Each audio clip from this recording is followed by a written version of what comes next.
gamer advertising time. Minimize Streamlabs just so my computer doesn't hate me, hopefully.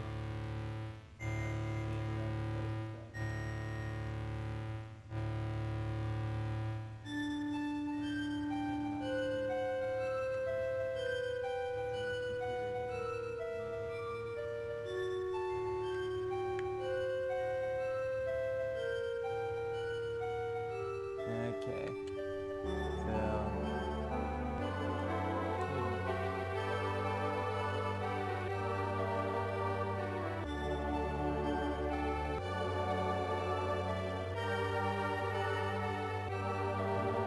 Advertise my thing, might as well advertise yours margins as well. Some advertising.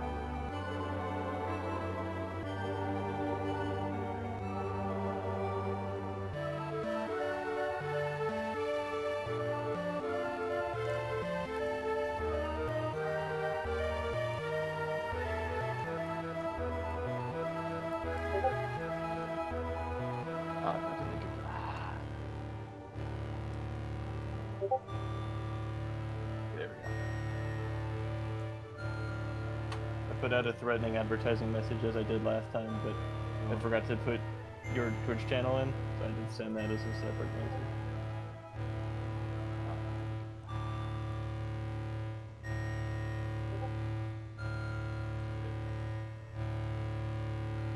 I put out a threatening advertising message as I did last time, but I forgot to. Oh, so now that you've got like full control over, or you have it like hooked up to the Game Boy player and the GameCube, and then like So through yeah, 500 cord currently transfers. the game is running on a Game Boy, so later on I may try and control this with an actual Game Boy. So right now I'm playing a Game Boy game using my GameCube with the Game Boy player that is connected to an HDMI adapter, that's connected to the capture card, that's connected to my computer and my TV.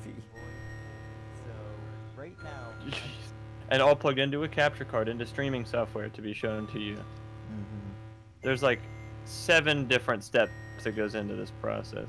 but yeah, I am, so yeah, I think this is all good.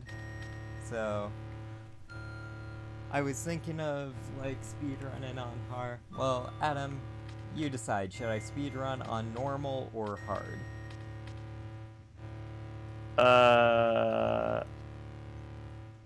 Well, it doesn't make all that too depends, much like of a how real difference gamer. No, go ahead. How real gamer are we getting? Like, could you Well, do I a want to show speedrun on off hard everything without like the game has, so probably normal then? okay. And I'll just explain. Like, a lot. I mean, if you want to show up those like tricks and stuff, you don't want to be bogged down by the game like kicking your ass. True. But there are actually like a space or two where hard is actually easier for one of the skips, so whatever. But anyway, I'm gonna do it on this. Well, do what you think profile. is I was best. You're just- the Oh, go ahead. you're the expert, right?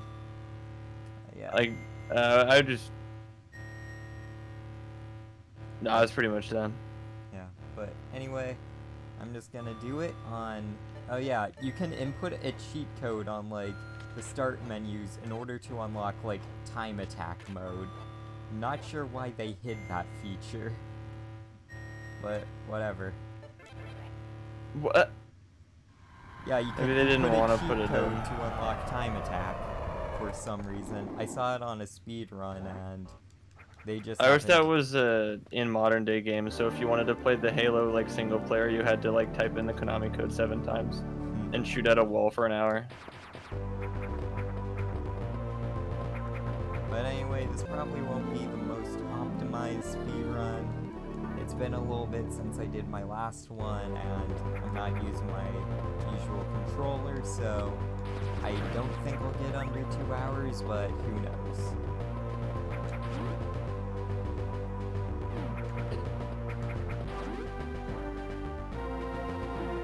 So Super Metroid is the like common speedrun game, right? Yeah, Super Metroid is like one of the most speedrun games of all time, and it's like partially responsible for the speedrunning scene we have today.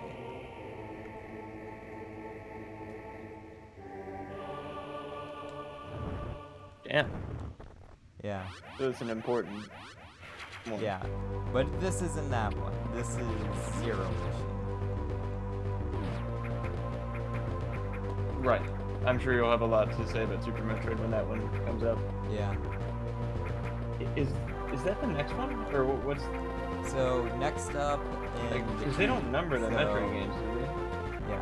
So do you want me to go through timeline order, or like just by like 3D or 2D? Well, no, I was just wondering, like, what order you were gonna play them in. Like, so next up, I'm gonna play Metroid 2, but instead of playing the actual Metroid 2, I'm gonna play the 3DS one because I can't be bothered to get an original Game Boy game, and plus the 3DS one is so much better. And probably at this moment, my favorite Metroid game. It's either that or one of the Primes. I know Super Metroid. Samus Returns is a remake of Metroid 2.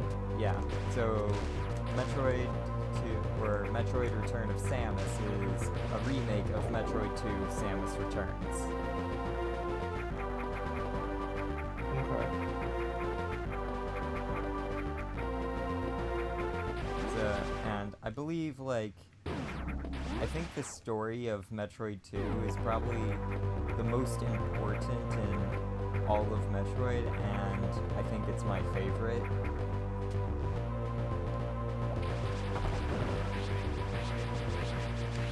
But, yeah. I guess we'll talk about that more when you get there. But yeah, that's gonna be a bit... I don't know, I love that the bonus, like, extra area in this game was another area where you end up blowing it up at the end. Yep. Can't have a Metroid game without... Like, I wonder if there are more landmarks or planets in Metroid games that do or don't explode. Well, I'm just thinking of all the places that do explode. And plus you can... This is a little tip. You can actually shoot your way down there, so the long beam is not required to beat the game. But, wait, so you can play the entire thing with the little tiny pellets? Yeah, you can beat the game with like the pea shooter that barely, well, you gotta pick up the ice beam at least, but you can beat the game with like your shots not reaching towards the end of the screen. And I had to do that for the 15% run. Interesting. Oh, yeah, because it rewards you for not collecting the items and upgrades and stuff. Yeah, and in Zero Mission, there are exactly 100 items. So each one equates a percent, including so you major, like, progress items. And there are 9 items that are, like, outright required to beat the game. So you have 6% item allotment for you to pick and choose.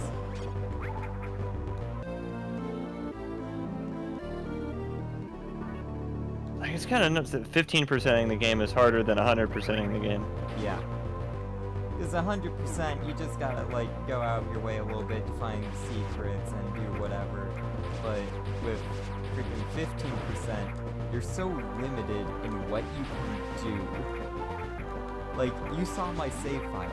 I had 2 super missiles and 2 regular missiles. Yeah, you were showing me that earlier today.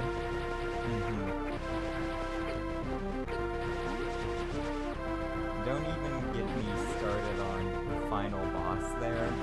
You know, the robot Ridley that was giving me so much trouble. Which, again, you were having, like... I know the like control scheme was not like exactly what you big follows. Yeah. Bye bye.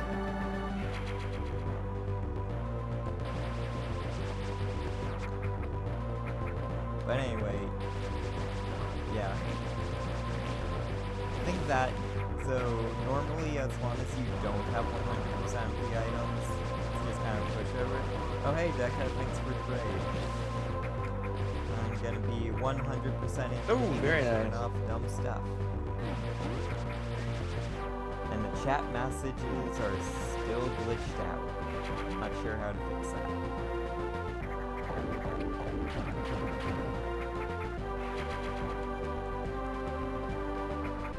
As is, I think, the stream, I just went and looked at it, and the frame rate is maybe 2 of them a second.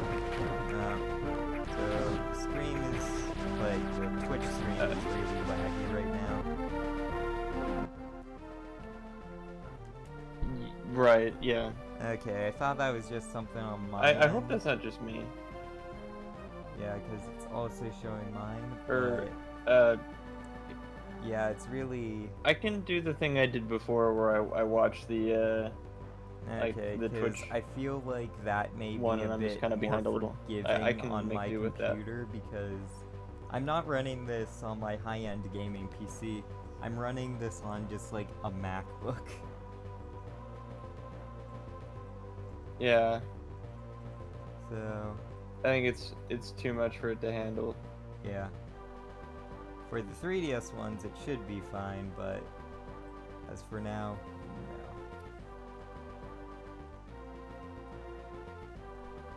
no. Oh, and your time doesn't increment when you're on the pause screen, so this won't negatively affect me. Oh, okay. That's good. So yeah, if you want to close the projector output, yeah, I'm trying to. That'd be fine. My computer is kind of freezing up right now.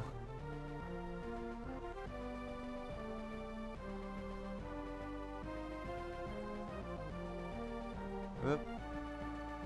Okay, Discord opened. Screen. Stop streaming. Okay, that should help. Then close out of that. All extra windows.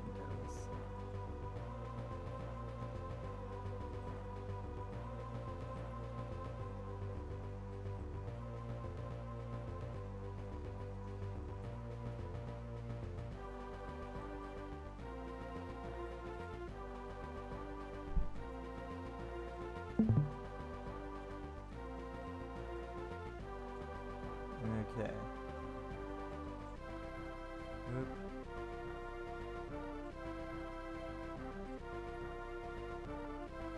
Okay. Is the stream looking any better on Twitch or no?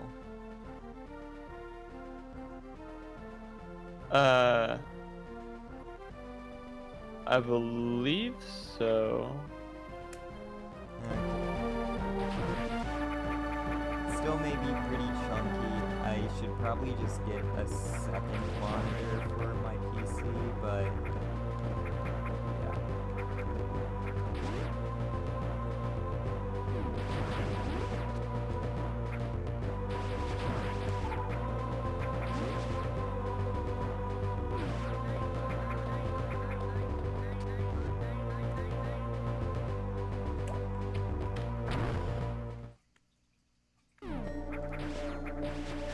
Yeah, it looks slightly better.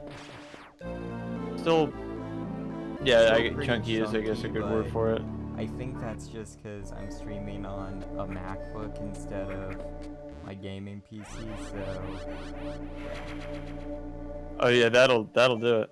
I think before I do Super Metroid, I'll try and get, like, some sort of cheap, extra monitor, just so I can do it on my PC and actually be able to see everything.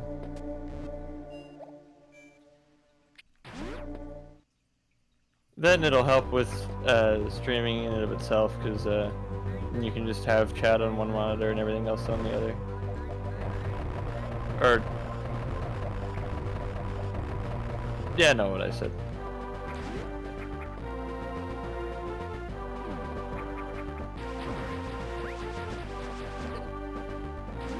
But now is time for the first sequence break that I wouldn't have been able to do otherwise. or on the thing, through the use of bomb jump. Right, there we go. I was looking forward to that when you explained it. Is that the one where you hop up that like lava area early, or yeah, is this a different one? First, I gotta get to the top of this castle.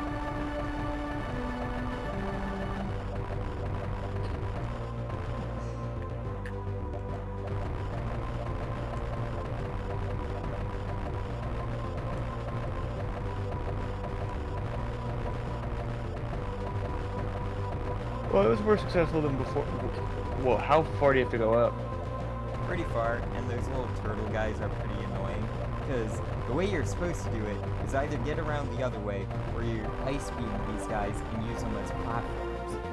But as it stands, these guys are just pests that get in your way and mess up your bomb jumps. Right. Although it feels like there's like the tiny sweet spot in between them.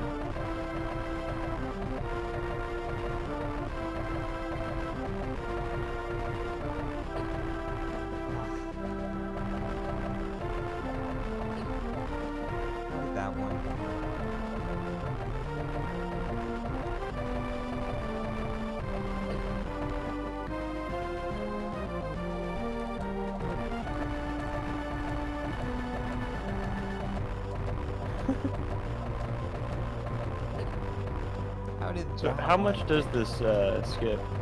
What? Or how much like of the game? Right? What does this accomplish? Is what I'm asking. It lets you get the various suit early, so you don't have to backtrack.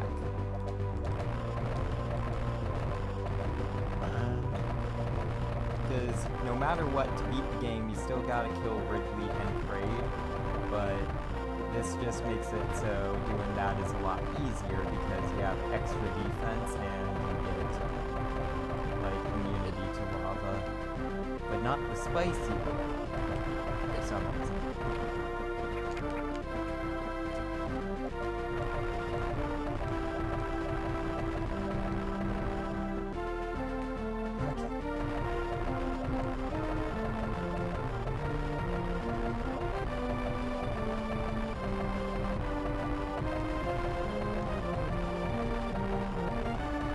Okay, made it up there.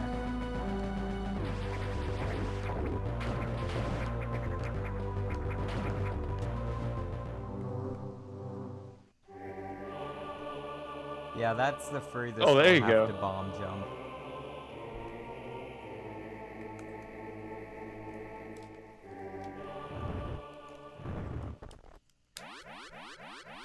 I may also try at this moment to see if I can use my Game Boy as a controller, because I'm a lot better at using the Game Boy as a controller, given that this is a Game Boy game. Right, and so thus you'd be playing it mostly on the Game Boy. My Game Boy is plugged in using like a link cable to player 2 of my GameCube. And I'm using a Game Boy to control it. Okay. So things should be easier, given that I'm used to them. Okay.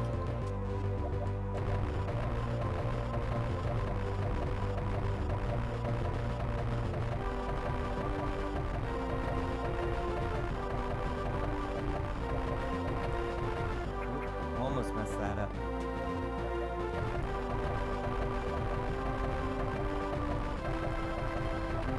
That is what's called diagonal bomb. Did you like? I'm waiting for the stream to catch up so I can see this game protect. Whoa.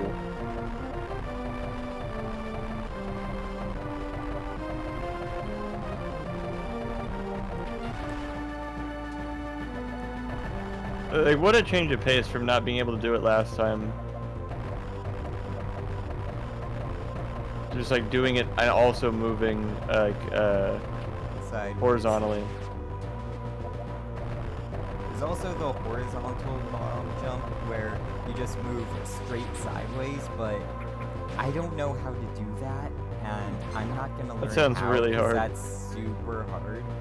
Like, you can save Is that even practical at any point? Oh, go ahead. No, I was just wondering how is jumping sideways practical? There is exactly one spot in the game, because normally in Kraid's Lair, you've got to activate these, like, rail platforms or whatever, and if you jump sideways, you can get over a pit that you would normally need that for. Oh! Yeah, I remember that. Oop, missed that.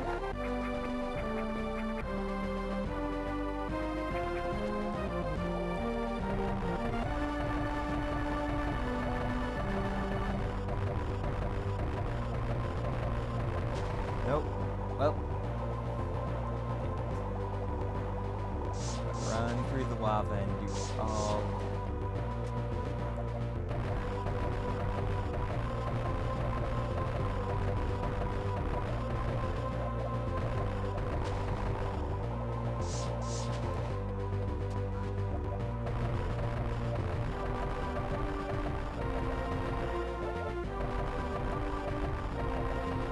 Less so a serious speed run and more so just showing off cool sequence breaks and whatnot. Speedrun with massive, like, gamer air quotes. Yeah, 15 pairs of air quotes.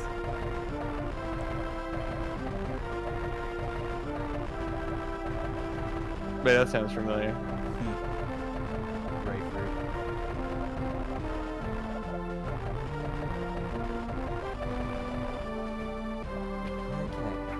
Third try.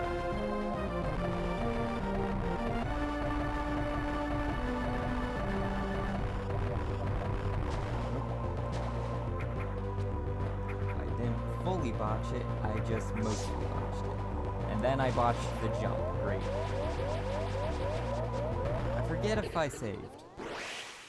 I hope I saved. After bomb jumping up the giant, yeah. I think I saved. Thing. This looks like the right location. Okay, I saved. Thank God.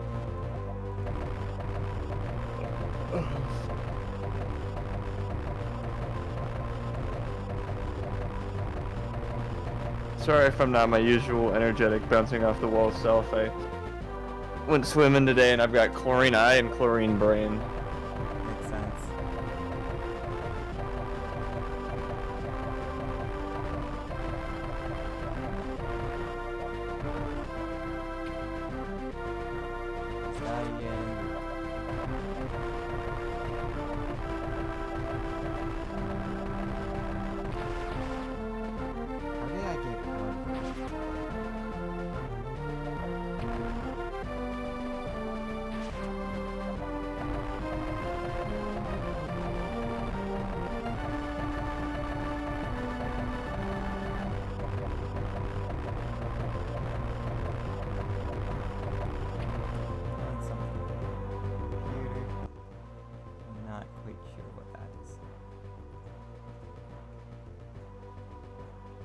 Yeah, I don't care, Adobe.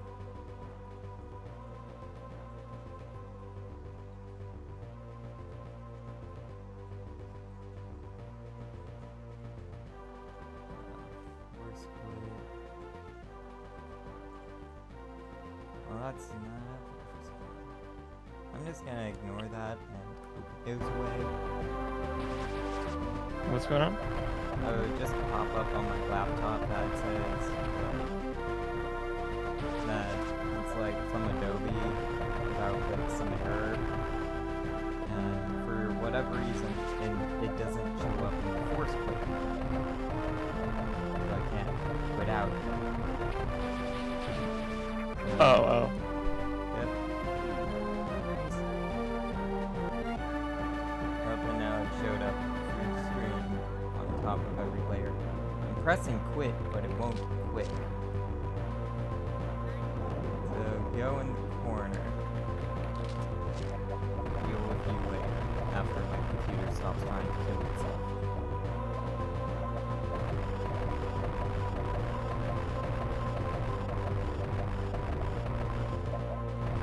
The rate at which you're beating the game and the skill of your bomb jumps are just frying its circuits. It can't believe what it's seeing. This is usually pretty bad gameplay for me. I can usually get this on my first try. Oh, never mind. I take that back then. Well, the computer doesn't know that, does it? Probably not, because I haven't done the capture card until now.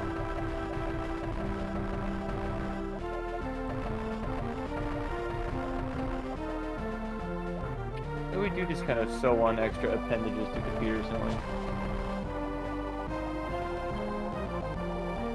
Never thought about it like that.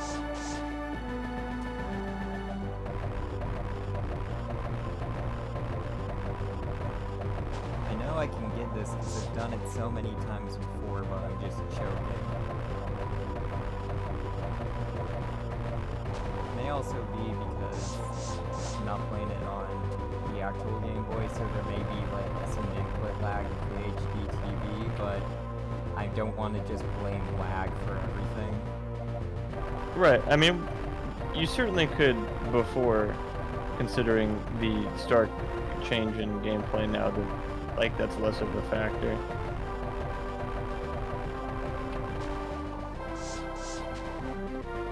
Here, maybe I can do it with GameCube. Oop, pop the mic.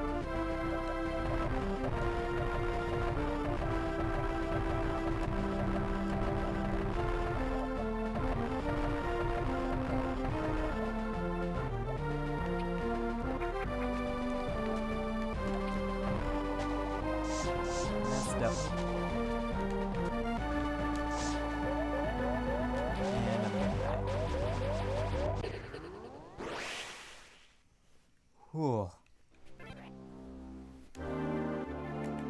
At this point, I've just dedicated enough time to it that I have to go through with it. Yeah, sunk cost fallacy, or fallacy.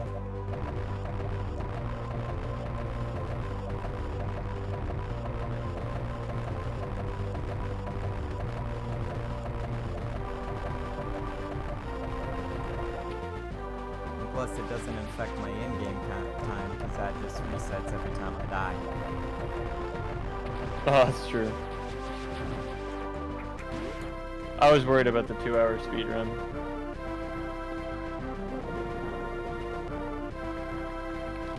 But I at least want to get 100% to show off some of the more tricky stuff.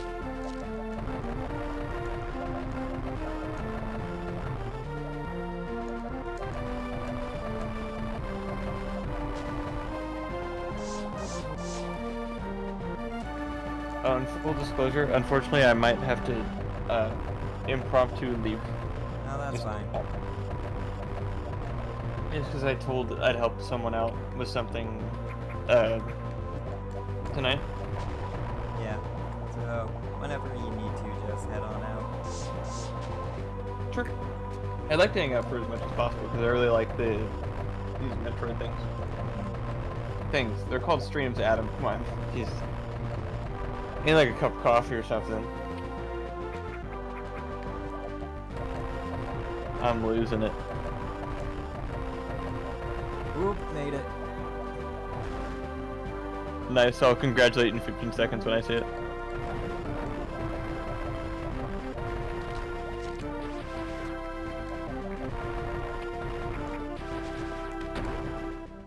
So now I have the various suit. I still Wait, like already? how Isn't that the one that lets you walk in lava and stuff? Yeah. Is it because you're not supposed to be here yet? Yeah, you're supposed to have the high jump. But I don't.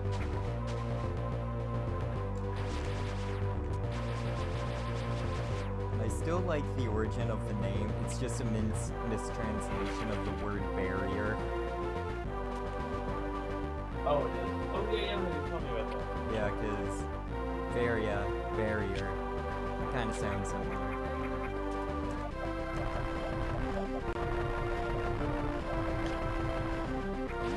I'm glad that's the one that stuck around because there were a lot of mis and like direct translations in the original game's script. For example, the Morph Ball wasn't the Morph Ball, it was the Maru Mari, and it allowed Samus to become small and round. Oh, I like Morph Ball.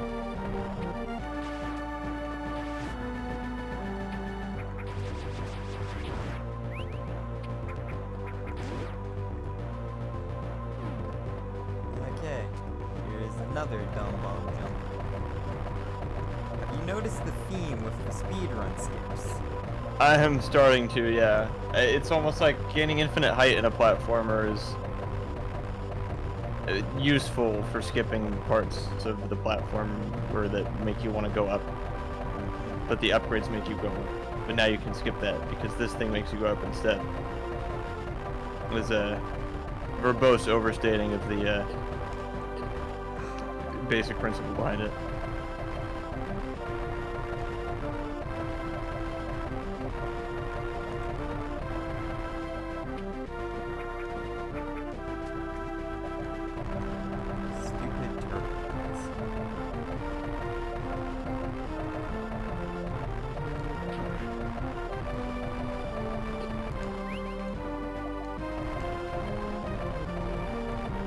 To help you, but all they do is hinder.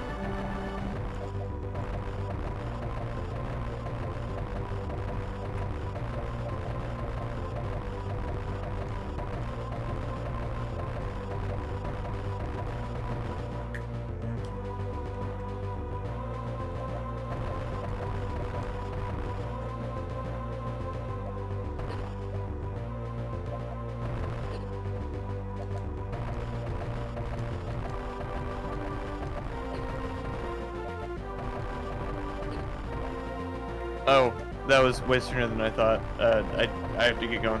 Okay, see you later, Adam. All right. You're not exactly missing my best self in terms of streaming, but no, I'm sorry I couldn't stick around. No, it's all good. All right. Good luck, you have a wonderful gamer. night. See you later. Oh, yeah, try and stop me. All right, bye. And there was one.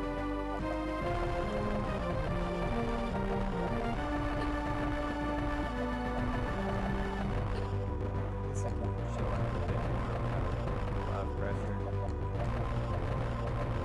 Not like anyone's in chat.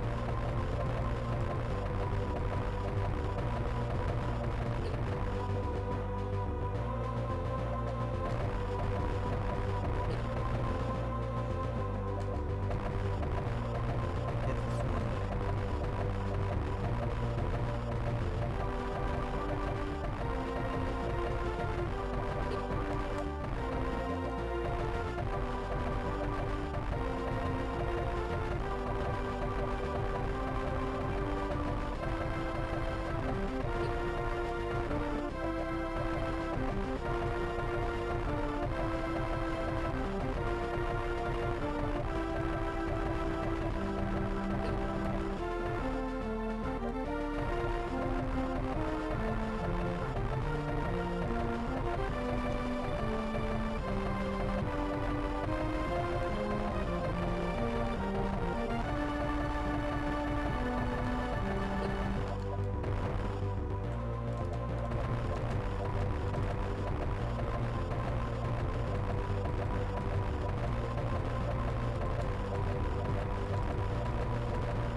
Woo, made it. That gets me the next missile tank here. Instead of going through the passageway and to that end, I want to hop back down the pit and go over to the right. Because there is an item on the path that you can not get to before.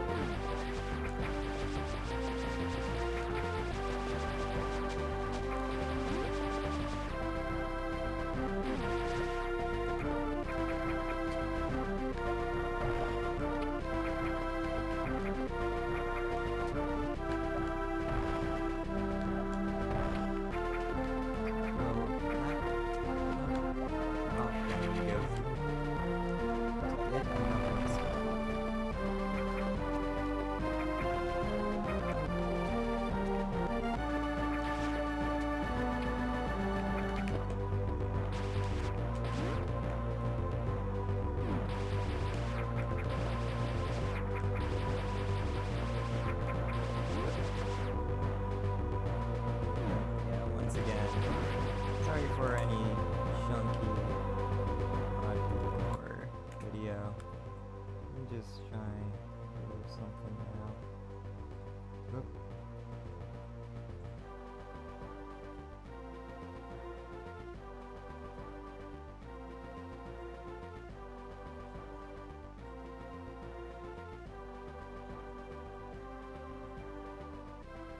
Yeah, it's still not showing up in first.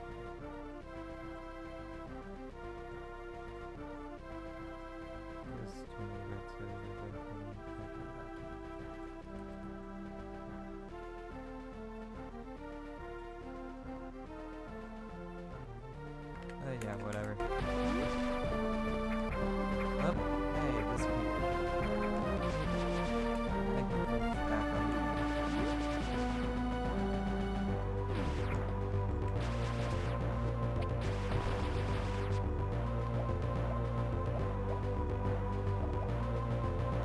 Okay. Here. Yes, so we can get a different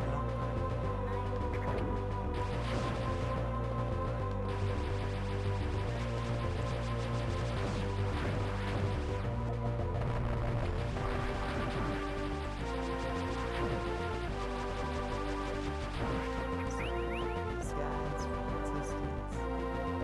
Down. Like that, and grab another mistletoe. That's pretty much the only thing we can see. Here we can see a super missile tank, which we're gonna grab later, but for now, we're just gonna head down on number 2. Oh, hey, Strummer. How you doing?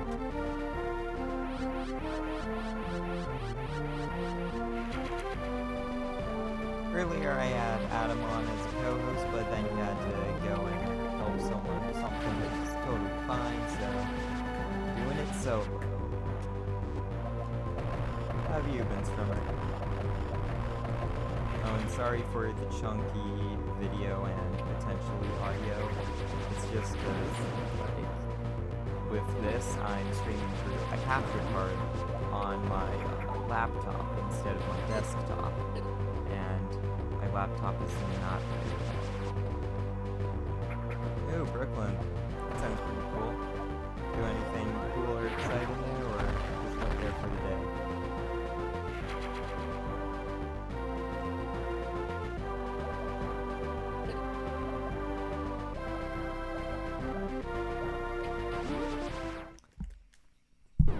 Is that an audio-ish, or is that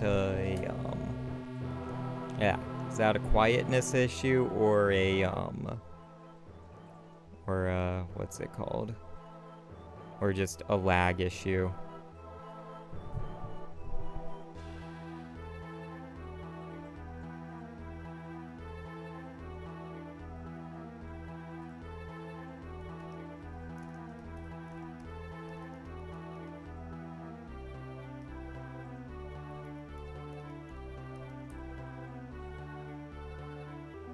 I can try and fix it if it's a noise issue. Okay.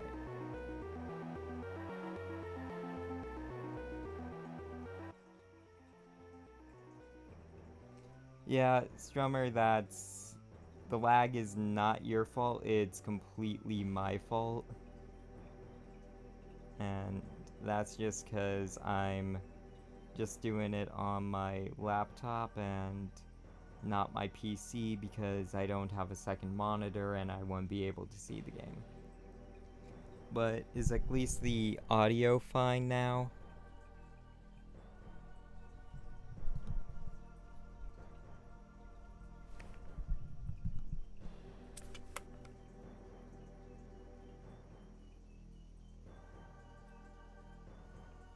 Oh no, don't worry about that. Yeah, don't worry about your 20-second delay.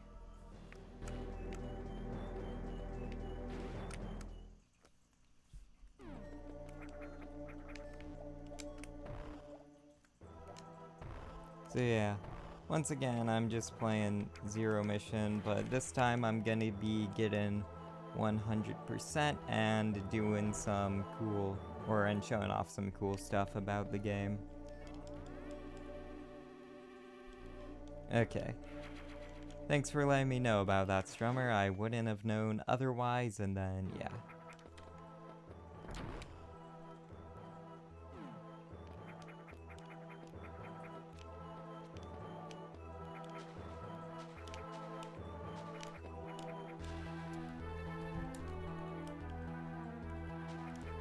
Yeah, that sounds pretty cool, Strummer.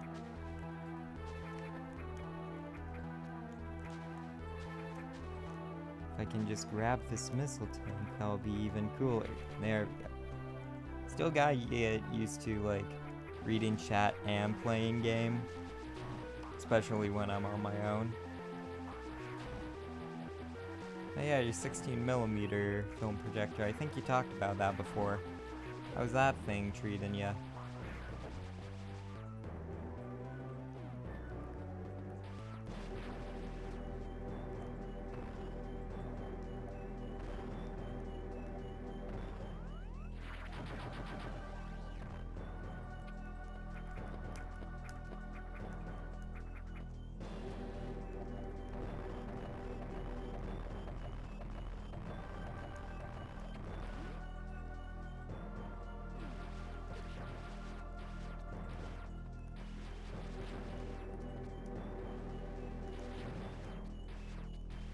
Oh, that's cool.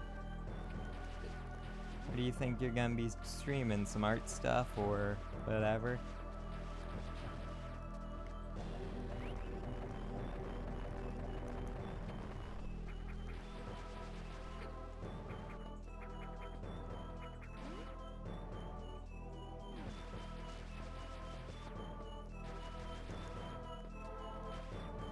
Well, that's cool. I hope it treats you well, Strummer.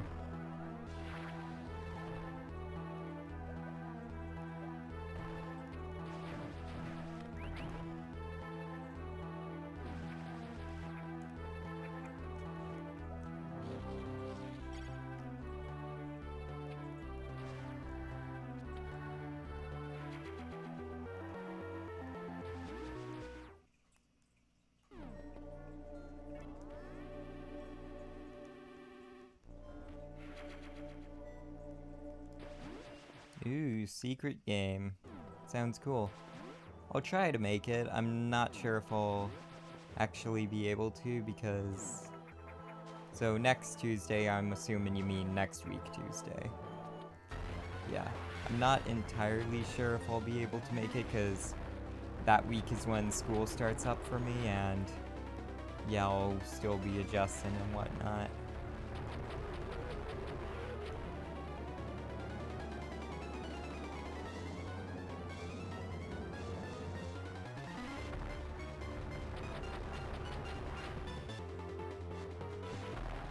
So yeah, right now we're killing this big wormy boy. He's not hard, he just takes a lot of missiles. See, he's already dead.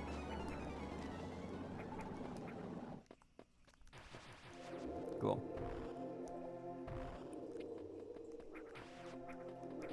Yeah, I'll try to make it, but school may get the better of me.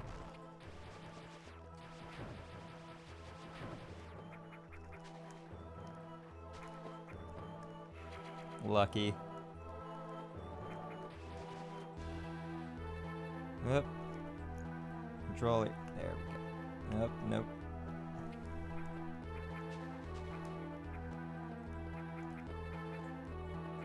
Oh my god, they're really easing you into school.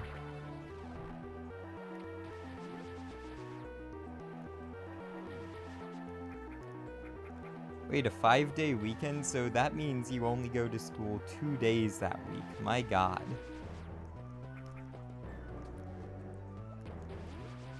What's going on in New York?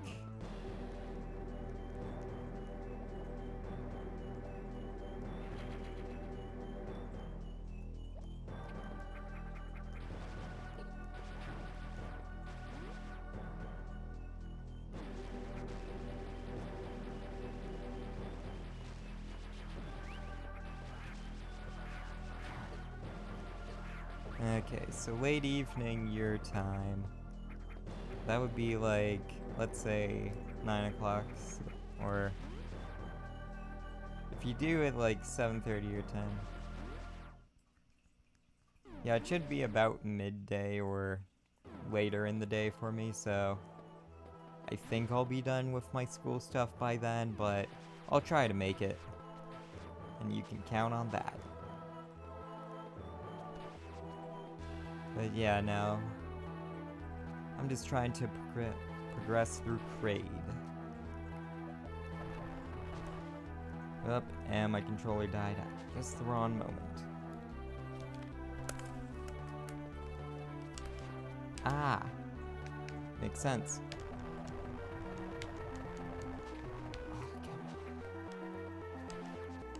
Yeah. 4:30. I think I'll be out of my classes by then. Just depends if I have any extra work. This is one of the harder rooms to get through without the power grip, because... Okay, you just got a morph ball at the right time. And away we go.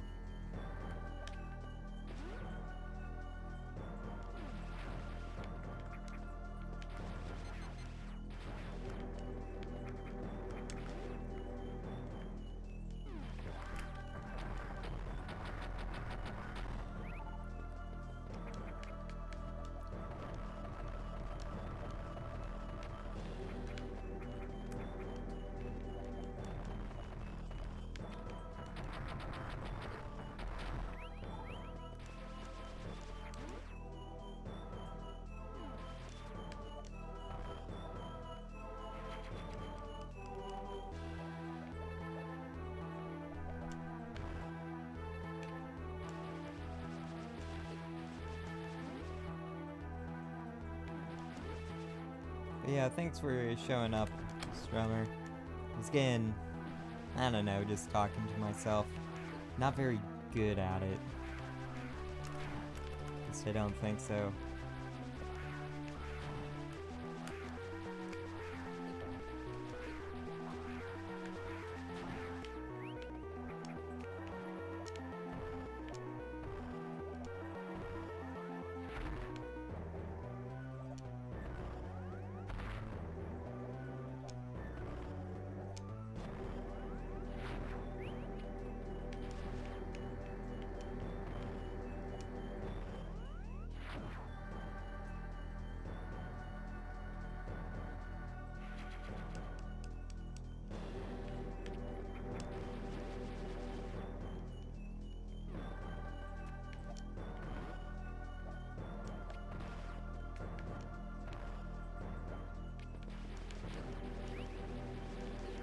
Yeah, a lot of the time when playing games, I'm not really sure what to talk about, because a lot of the time I'm just by myself, so I just sit in silence while I work out the tricky stuff, so if I want to stream more often, I gotta get better at just talking and maintaining a conversation, even if not many people are listening.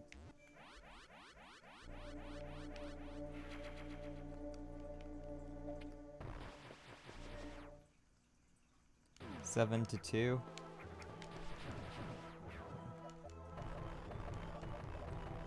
Pretty sure in California, my high school was like 7 to 3 if you started with second period, or if you started with first period, it would be like 6 to 3. Although I could be getting those times wrong. I don't really remember all too well. Because it has been quite a while since I've been there.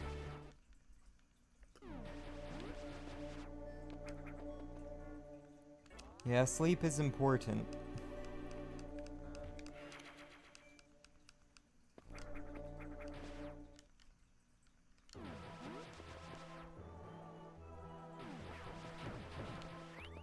That's just an energy recharge room.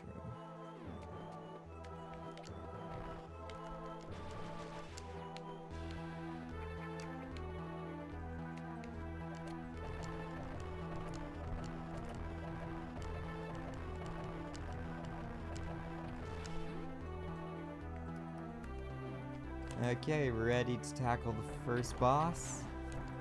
Welcome to Kraid.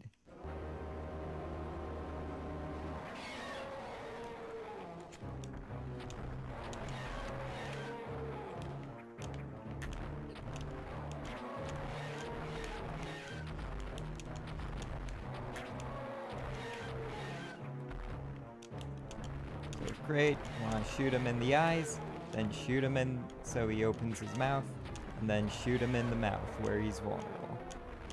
You also want to dodge his little gross fingernail clippings, because they do damage to you. But he's kind of a pushover.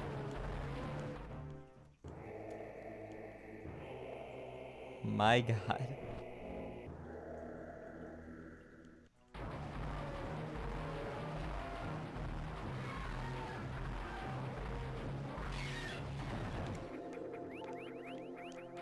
That's pretty impressive, Strummer, although you shouldn't sacrifice, like, your health just to attend a stream.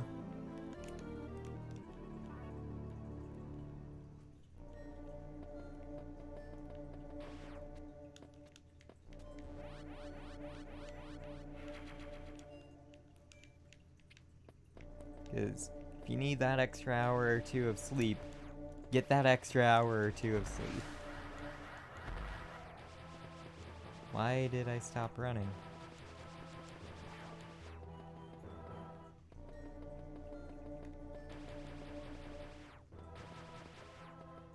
Am I just trapped here now?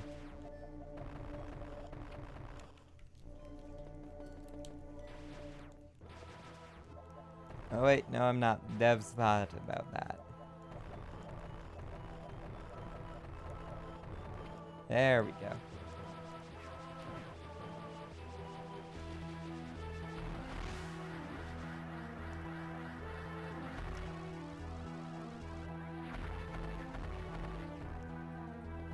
That feels so satisfying to do.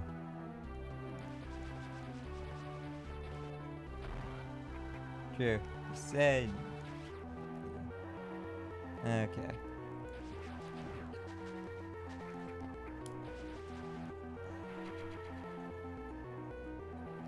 Yeah.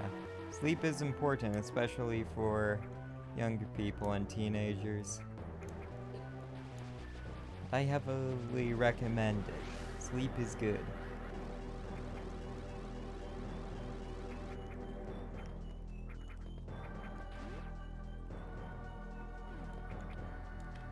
Up. Botched that. Well, that's fine.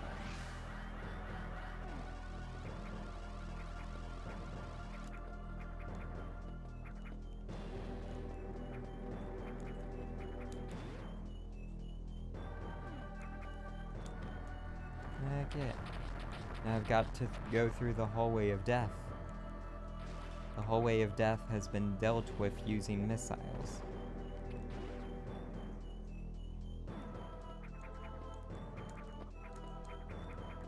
Just quickly pop in here so I can grab this missile tank so I don't have to stop by here later.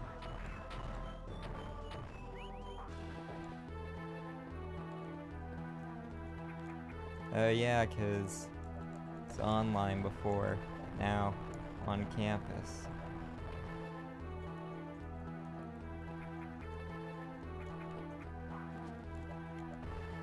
Yeah, different strokes for different folks. I personally prefer in-person classes because I feel like I just learn better that way. But yeah, I definitely see the benefits to just online, because yeah, it's a pros and cons thing. But hey, when you eventually get your way to college, you'll be able to make your own schedule, so that way you can choose whatever classes you want, and if you want them to be online, they're online. Want them to be in person, they're in person.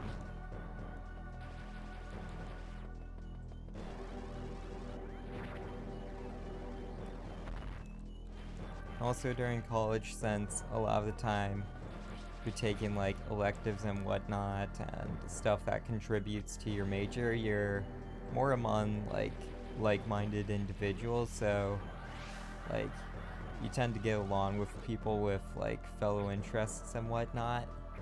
So say you took like a history of animation class or whatever in college, then yeah.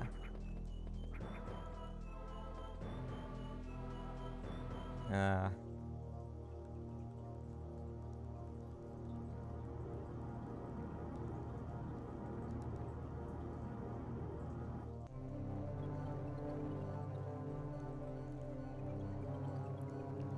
yeah.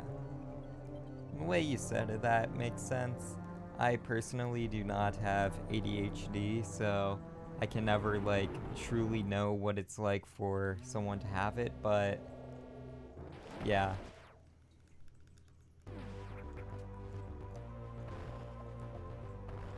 But remember, if things are tough, just remember, things will always get better. It may take a while, but things will eventually be on the up and up.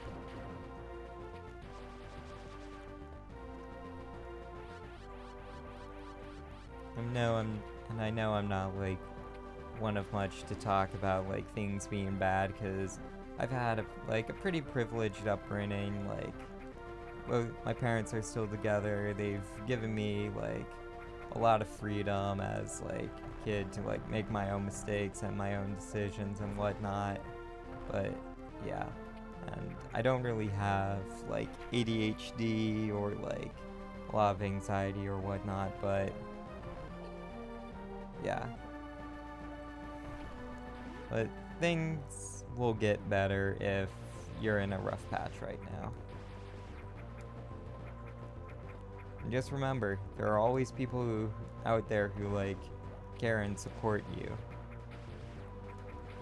So if you're ever feeling down and like need someone to talk to, you can just message me, or I'm sure like Adam will be happy to help as well. Because even though you're on the complete opposite side of the country, we care about you, Strummer. You're our friend.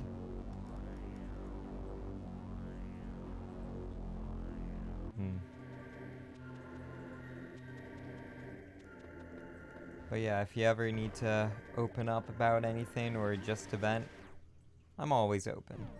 Except for when I'm like sleeping or unavailable. But if you need any help, don't be afraid to ask. Trust me, you won't be a burden.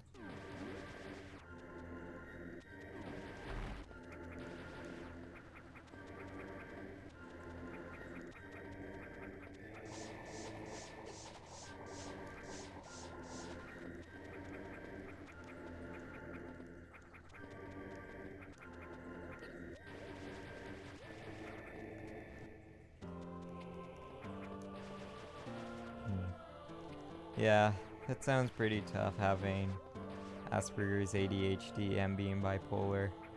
But yeah. Yeah, Strummer, I totally consider you a friend. Because it may not be to like the same level as like Adam or something, because we have never like met in person and we only like hang out every now and then online, but you're still my friend and I care about you, dude. Hope you're doing well.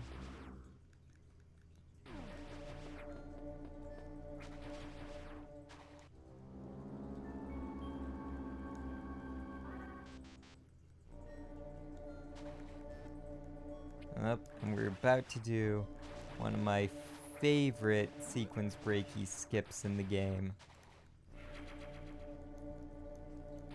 It'll probably take a while for me to do it because I can only semi-consistently get it, but it just looks so cool when it's done right. So you stand on this ledge, run to the right, charge up Shine Spark, and I botched it.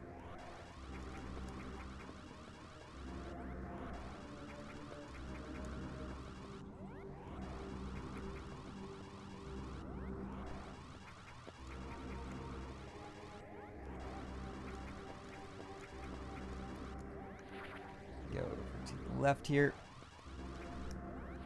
Then go over to the right. And super missiles. Right there. Way earlier than you're supposed to get them. But you can just do that.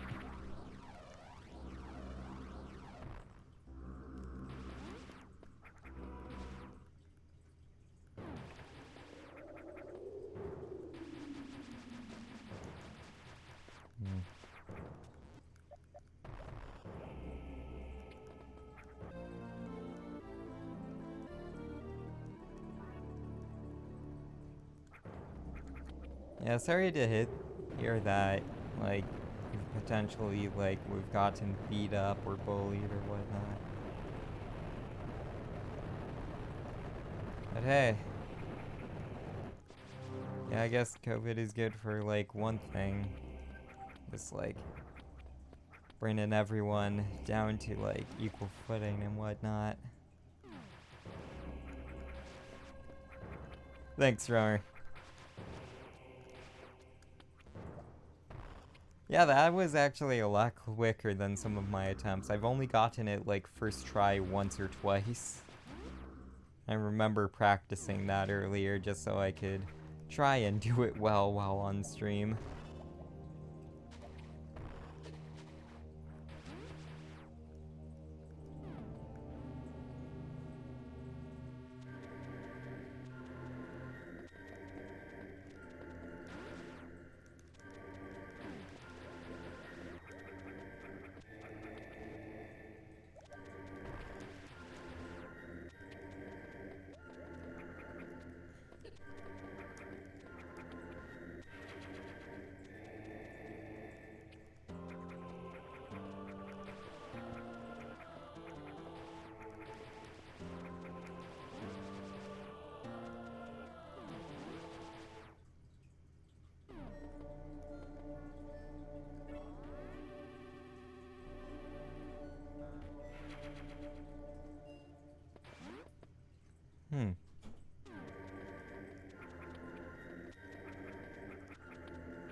Drop down and do a full flat pass.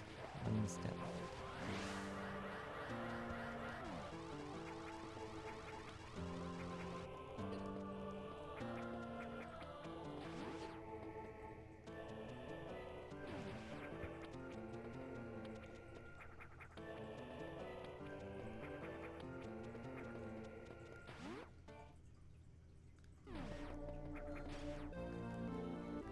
Now we have the ice beam, so now I'll be able to freeze enemies.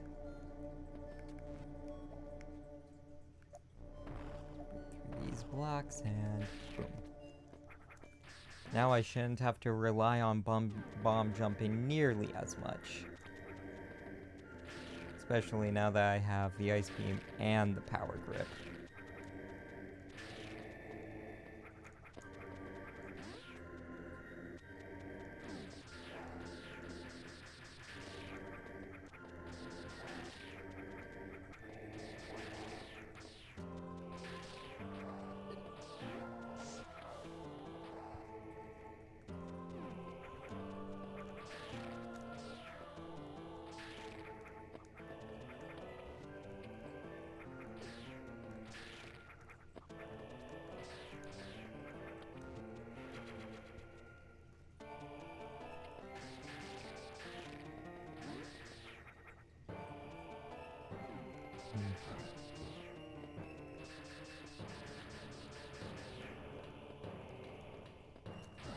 Yeah, there's nothing wrong with being a nerd.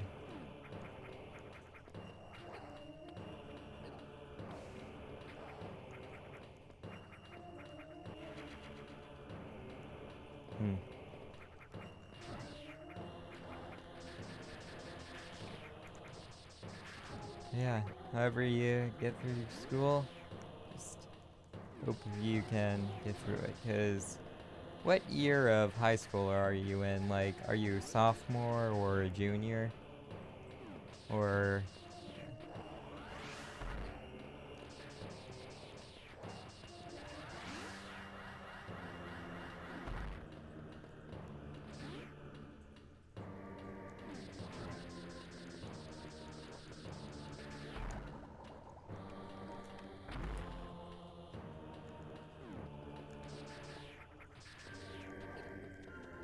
oh god, not this room.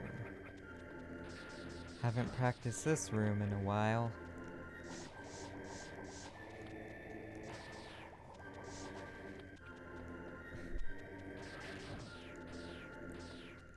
I mean, saving old lost films are pretty cool. It's a pretty cool goal. Like, preserving history it's a nice objective to have.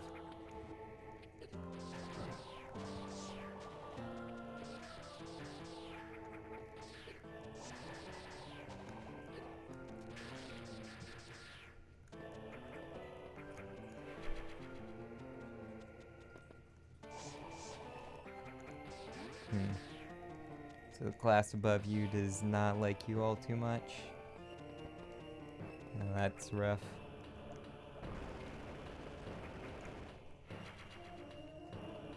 Not really sure if it's all too feasible, but just try and, like, stay out of their way or of the areas they hang out in. Because can't really relate all too much with that kind of stuff because... Yeah, I remember hearing something about that just because, like, they just weren't considered in, like, preservation or whatnot because they just were seen like as a little tool or whatnot. Well, Strummer, I hope you accomplish your goal because finding lost films, that's really cool. Always finding forms of lost media is always the greatest.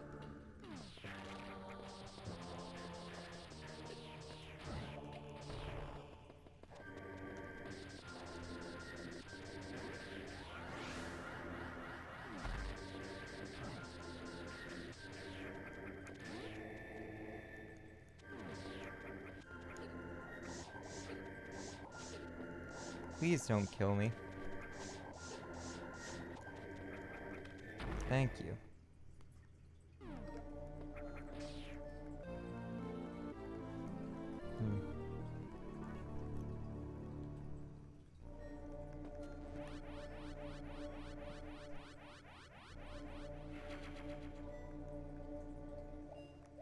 Yeah, I forgot that you were taking Japanese classes and whatnot.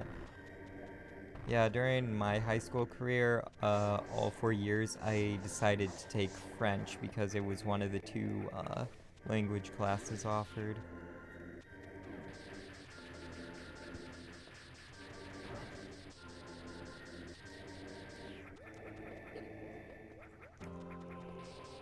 Oh yeah, I remember like hearing stuff about that, and like, so if a warehouse containing those films just caught fire, they were gone.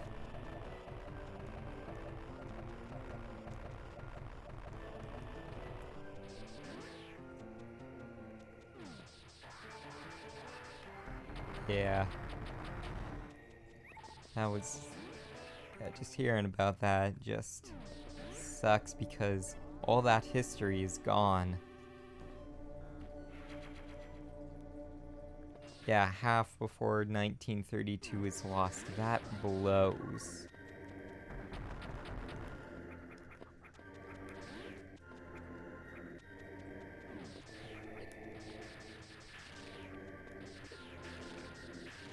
Because I'm big on preserving things for, like, future generations and whatnot. Because preservation, whether that be, like, games, movies, books, whatever, it's important.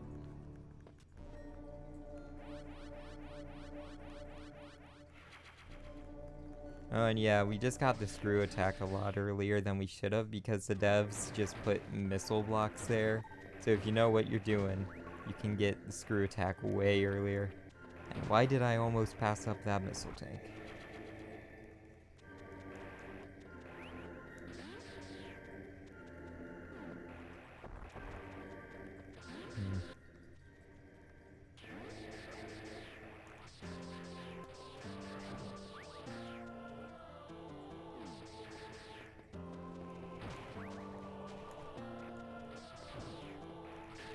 Yeah. Always sucks when, like, large pieces of history are lost, but world works in mysterious ways.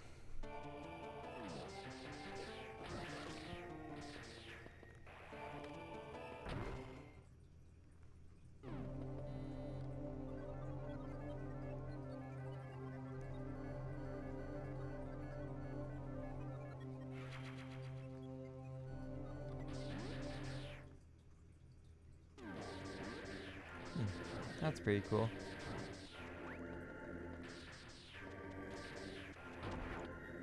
Obviously, getting an education is, like, more important for, like, the individual, but preservation is really important, and I'm glad that you have a mind for it, Strummer.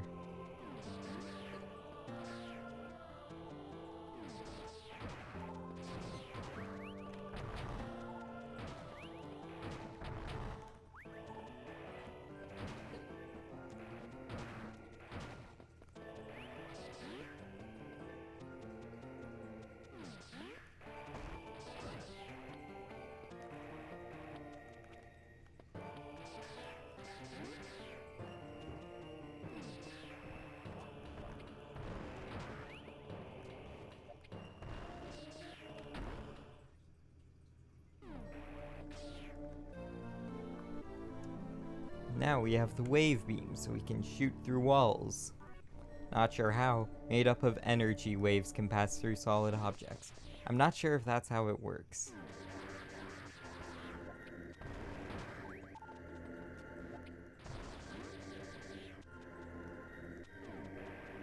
You do you, game.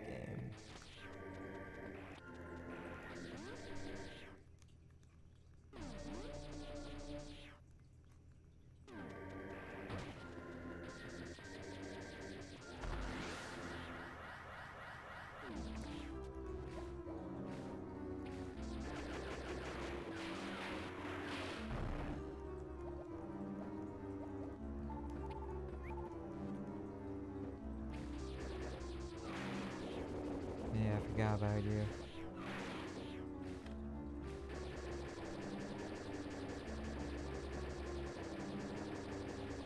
Let's get back. Feel free. Now.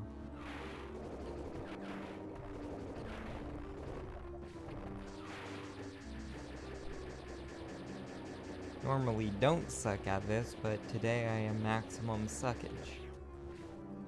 But hey, that just happens sometimes, and that's okay. Don't have to be perfect every day, you just gotta try your best.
Here we have the next boss fight.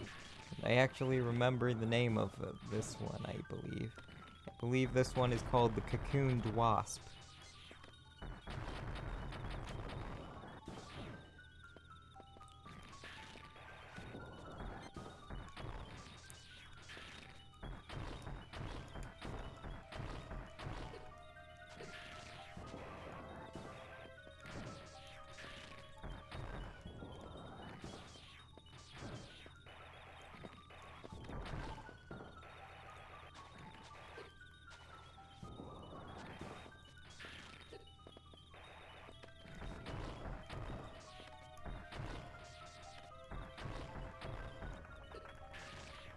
Yeah, he's pretty easy.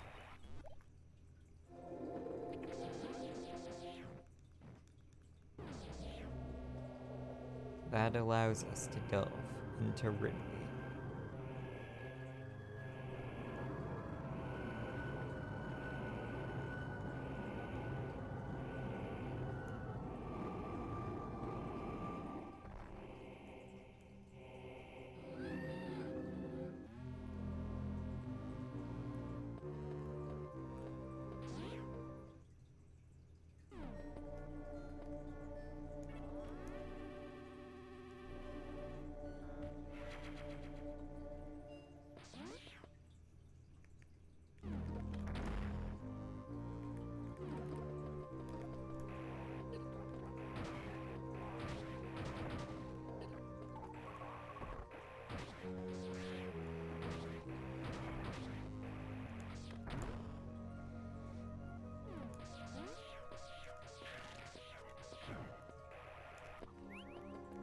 Oh, that's the first time I was able to do that wall jump.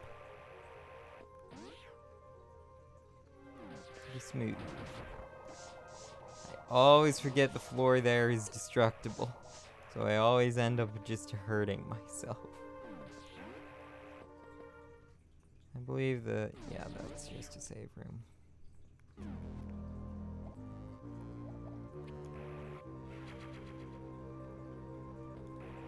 So yeah, Strummer, I know you're into like really big into like old Warner and old-timey stuff, but I've always wondered what made you get into that kind of thing.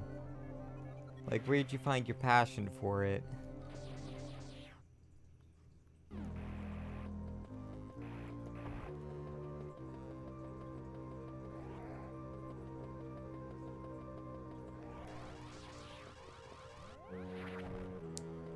Use the shine spark at the wrong time.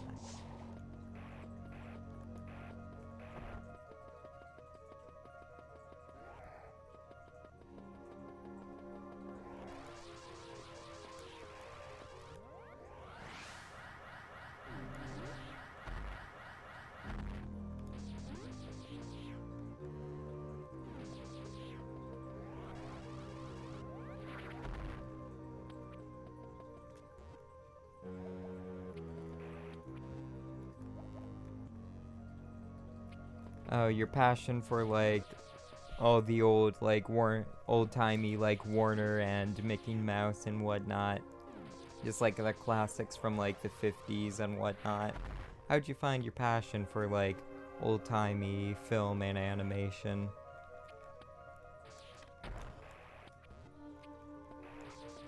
I know you'll probably take a while for you to hear that, so I'll just wait patiently.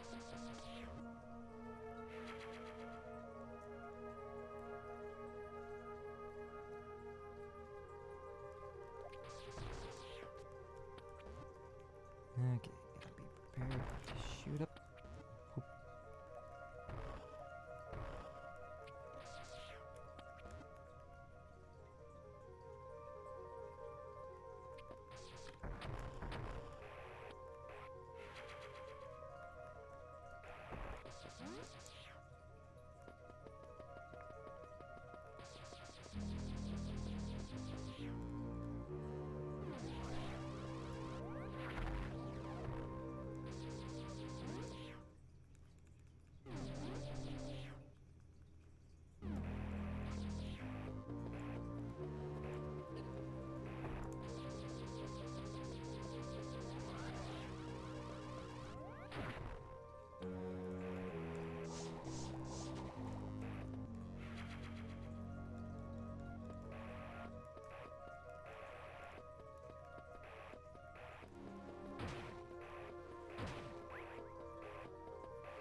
Yeah, take your time.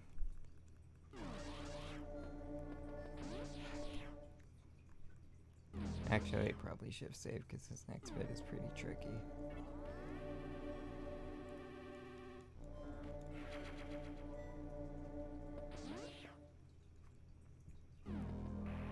Yeah, once again, sorry about the stream delay. Not really sure if I can do much about that.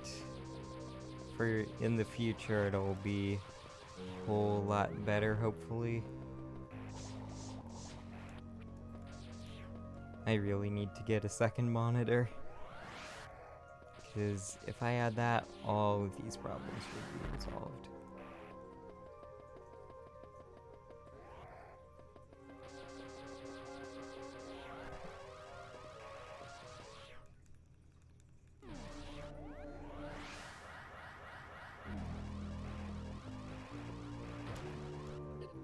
Ah! God, Shine Spark at that spot exactly. God.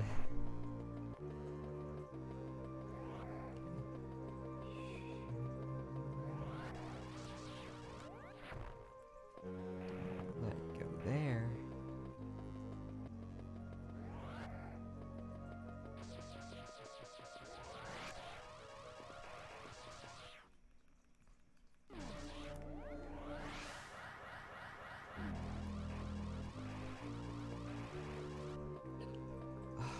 So close once again. Again, I'm just kind of doing this for fun instead of actual speedrun.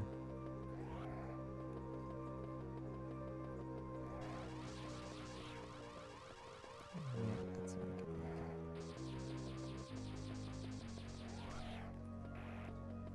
Did that not count?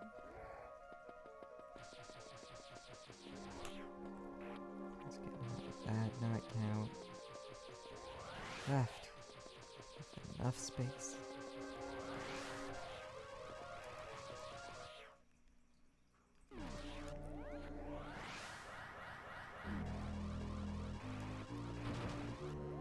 There we go.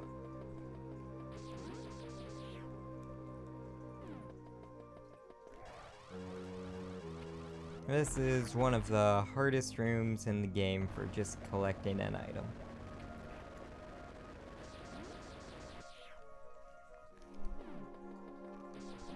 Always takes me a few tries. Remember, it took me like half an hour the first time I was 100%ing the game.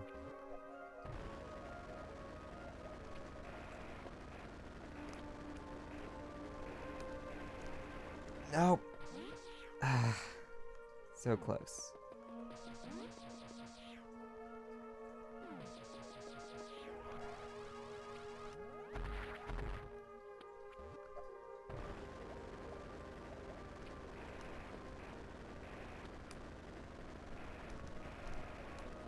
Why didn't he wall jump? Okay.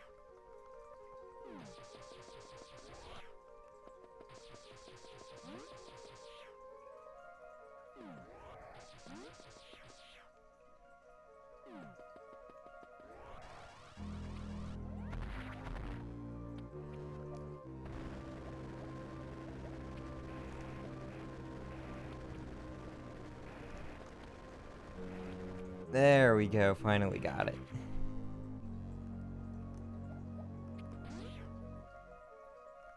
Oh wait, I messed up again. Gotta get enough room for the speed booster.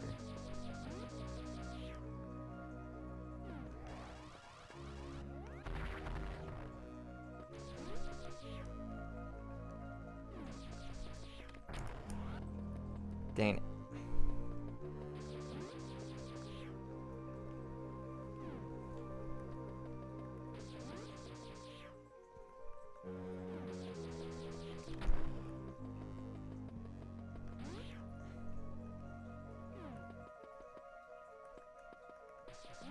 That's really cool, Strummer. Glad you were able to find your passion like that.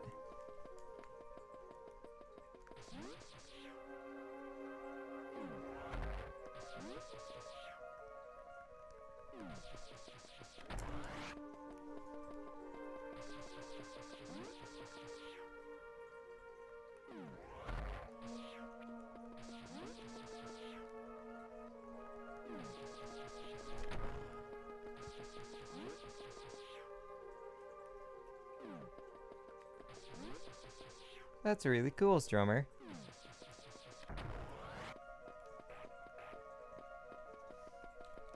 Yeah. Can't say I've done anything like that.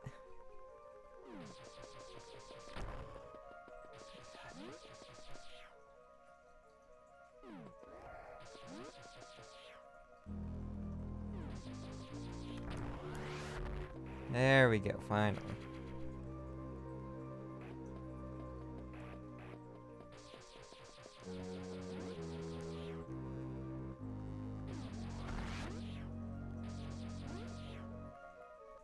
Wrong door.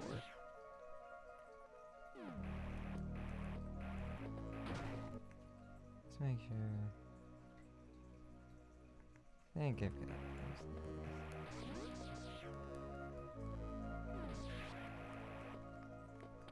Did not mean to do that.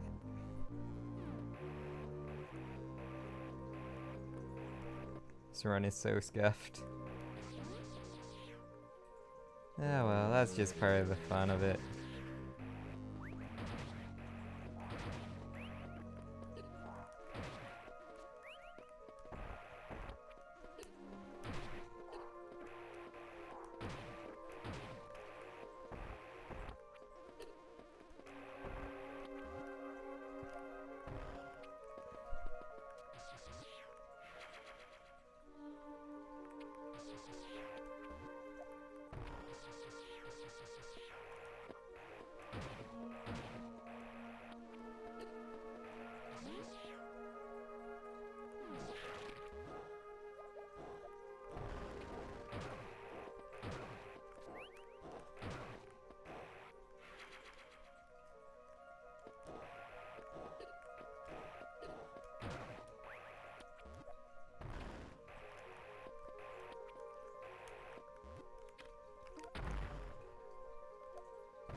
Okay, this is a tricky jump to get.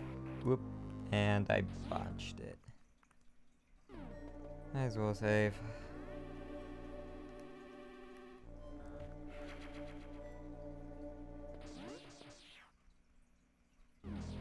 Yeah, Martin, the gameplay is quite crunchy, and you probably won't see this for a while, but it's because I'm currently streaming this on my laptop instead of my desktop. So instead of getting all my... Whoop. Overshot it that time. So instead of using my gaming PC with all its power, it's just a regular MacBook. And that's because I'm using a capture card, and I don't have a second monitor, and my controller just died. So, yeah. So yeah, Martin, I'm glad you could make it, but anyway, yeah, the gameplay is crunchy because I can't play this on my main PC because I don't have a second monitor, so I would have no way of being able to see the game and my computer stuff at the same time.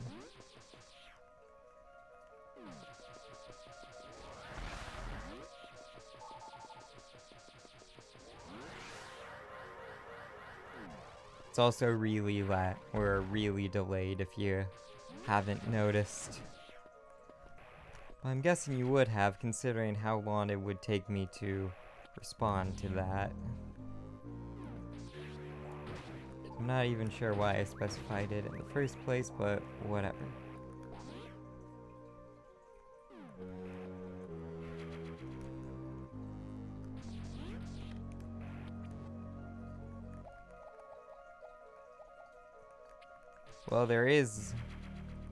Well, there is a way for me to hook it up to my main PC and do whatever, but the only way I would be able to see the game is through the crummy OBS preview window.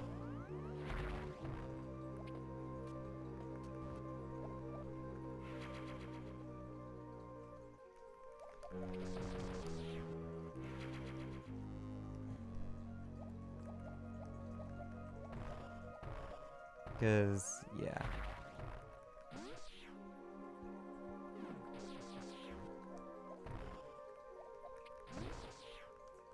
Although I could try and hook it up to my PC and just try and do something with that. But then the gameplay would be delayed even on my end by a little bit, and since I need to do some speed run tricks, that would be pretty bad.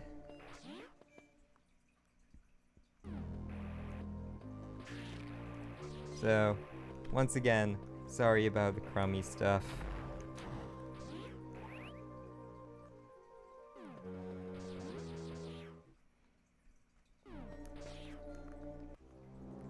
But yeah, currently I believe crunchy gameplay is better than nothing.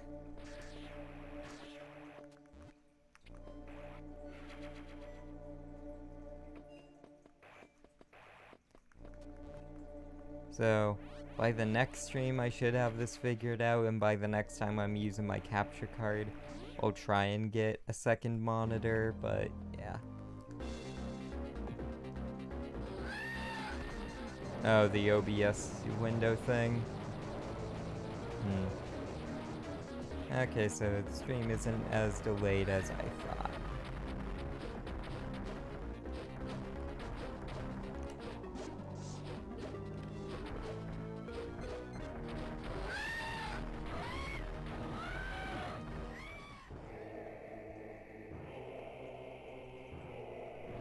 Well, I could try to show up with the OBS window for some of the later where I'm just showing off fun stuff for the game after I've done the 100% run.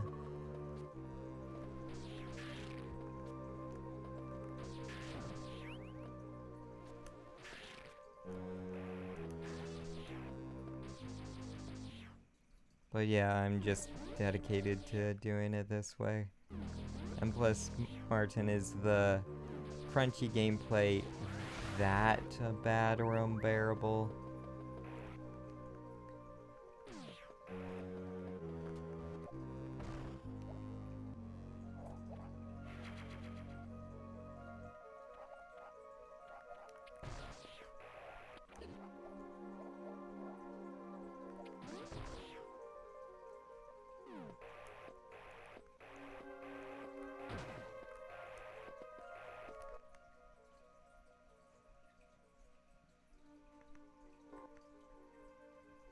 Hey, where did I miss a super missile tank? Oh crap. Oh wait, no. I know where I missed it. Okay. Just did things a bit out of order than what I normally do. Yeah, false alarm.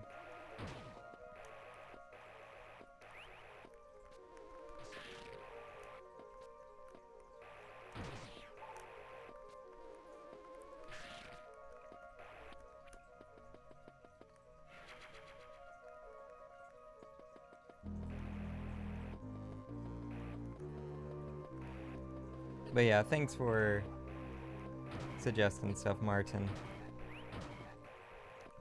Yeah. In the future, I'm gonna try and get this fixed by having a second monitor, so I have one for gameplay and one for my actual PC, but as for now, this is kind of like the best I can do with optimal input delay and whatnot. Because this rig is just, it's quite something. I have my Game Boy hooked up to the Player 2 slot of my GameCube, which has the GameCube player playing Metroid Zero Mission, connected to an HDMI adapter for AVC, I think, or whatever the old format is. And then I have that going into a capture card, that capture card going into my laptop, and then also going into the TV, then that TV then streaming the video onto Twitch. So this is like a really scuffed setup, but whatever. It works. But yeah, for the next game, I'm just gonna have to do an emulator, because no way I'm gonna get Samus Returns footage normally.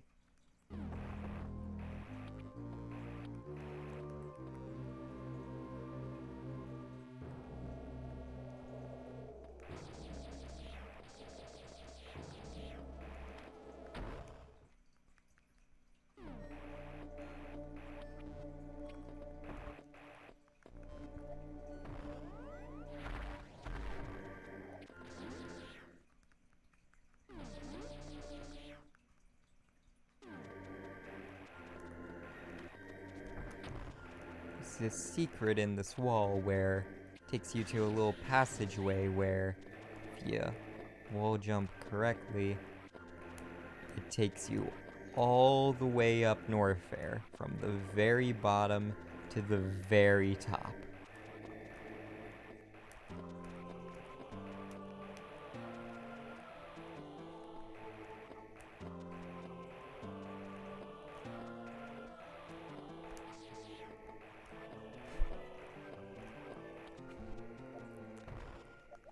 You know what, Martin? You've convinced me to do it. College savings, get out of here. I need a new 3DS capture card.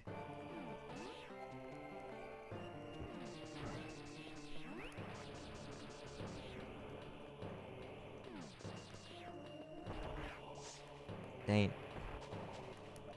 Always forget that platform is destructible.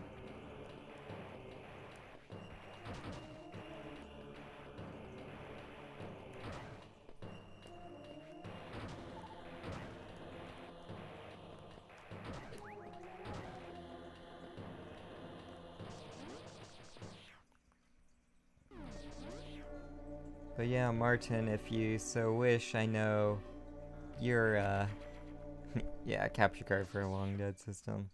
I know you're a Metroid fan as well. But if you want to, would you like to join... controller, would you like to join the call? Because I would just be better with someone to talk to. Ooh, what did you get?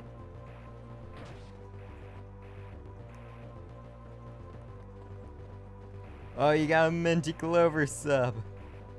Also, Strummer, how did you cause an earthquake?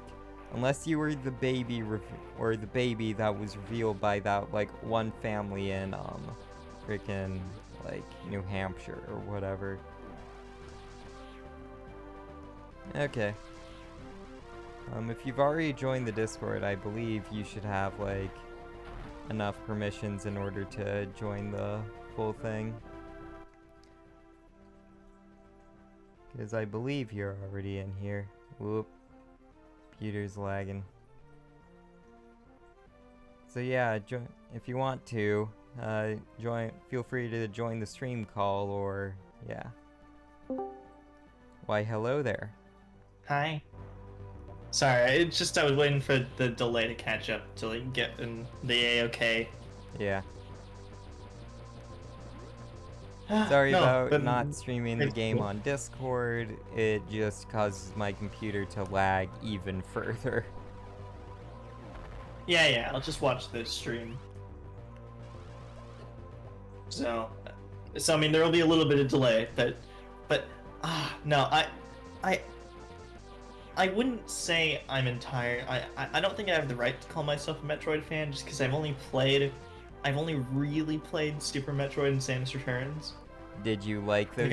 Or are you a fan of those games? Do you like playing them? No, I love those games. They're awesome. Then you're a Metroid fan. Okay. As long as you like Metroid, you're a Metroid fan. I mean, that's fair. Okay. I mean, I'm a fake fan. I'm sorry, a fake Metroid fan. But I'm guessing a lot of people who are like fans of Metroid have pretty much only played Super, because I know that's like the most important and influential game in the series. Oh yeah, 100%. Yeah. Like, me personally, it's not my favorite game in the series.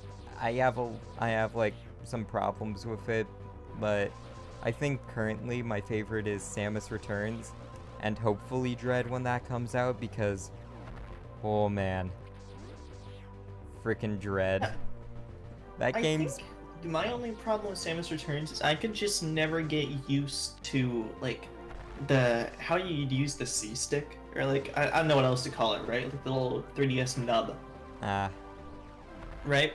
Like for aiming, because I got used to the like 4-directional aiming or like 8-directional aiming from Super Metroid, and then trying to switch over to like 360 degrees. That's too many. That's too many degrees. I can't handle that. But could you actually use the little C-stick nub on the new 3DS for the 360 aim? I always just held down the L button. Oh, I think I just held down the L button too, but I know you could use the C-stick button. That was interesting because that was the only good use I think it was ever. That and Majora's Mask 3 was the yeah, only good use for that C-stick. Yeah, I was about to say Majora's Mask, you can control the camera. And they didn't even add camera control into Ocarina of Time 3D. Like as an update. They could have, but they didn't. True. But my story with Metroid's a very weird one, where I know a lot about this series, but I haven't played a lot of this series just because YouTube videos and stuff. Yeah. And so what happened is around like freshman year, I'd say, maybe 8th grade. I was watching some Metroid videos. I'm like, oh wait, no, this game looks sick as balls. You know, like Super Metroid. Ooh. I mean, a critically acclaimed game. And I remembered back to like elementary school me, where I saw my dad playing Super Metroid on the Wii U Virtual Console because he bought the game for himself. He was curious. He wanted to try it out. Apparently, he didn't like it very much. But I remembered like, oh wait, the Wii U, I have Metroid. I have a Metroid game, and I've never played it. So I started playing it on the Wii U Virtual Console, and was like, oh wait, this game is sick as balls. And I don't know, I just had a fun time like playing through it for like a good month. Like figuring out all the little speedrun tricks and, you know, some sequence. I wouldn't say speedrun tricks, but like sequence breaks and you know, figuring out how to bomb jump and how to wall jump and all. It was just such a cool experience that I don't know. Yeah. I can't say I've gotten into any other Metroidvania games, but you know, Metroid. I mean, especially Super Metroid. I'm just like, ooh, I have good memories of that one.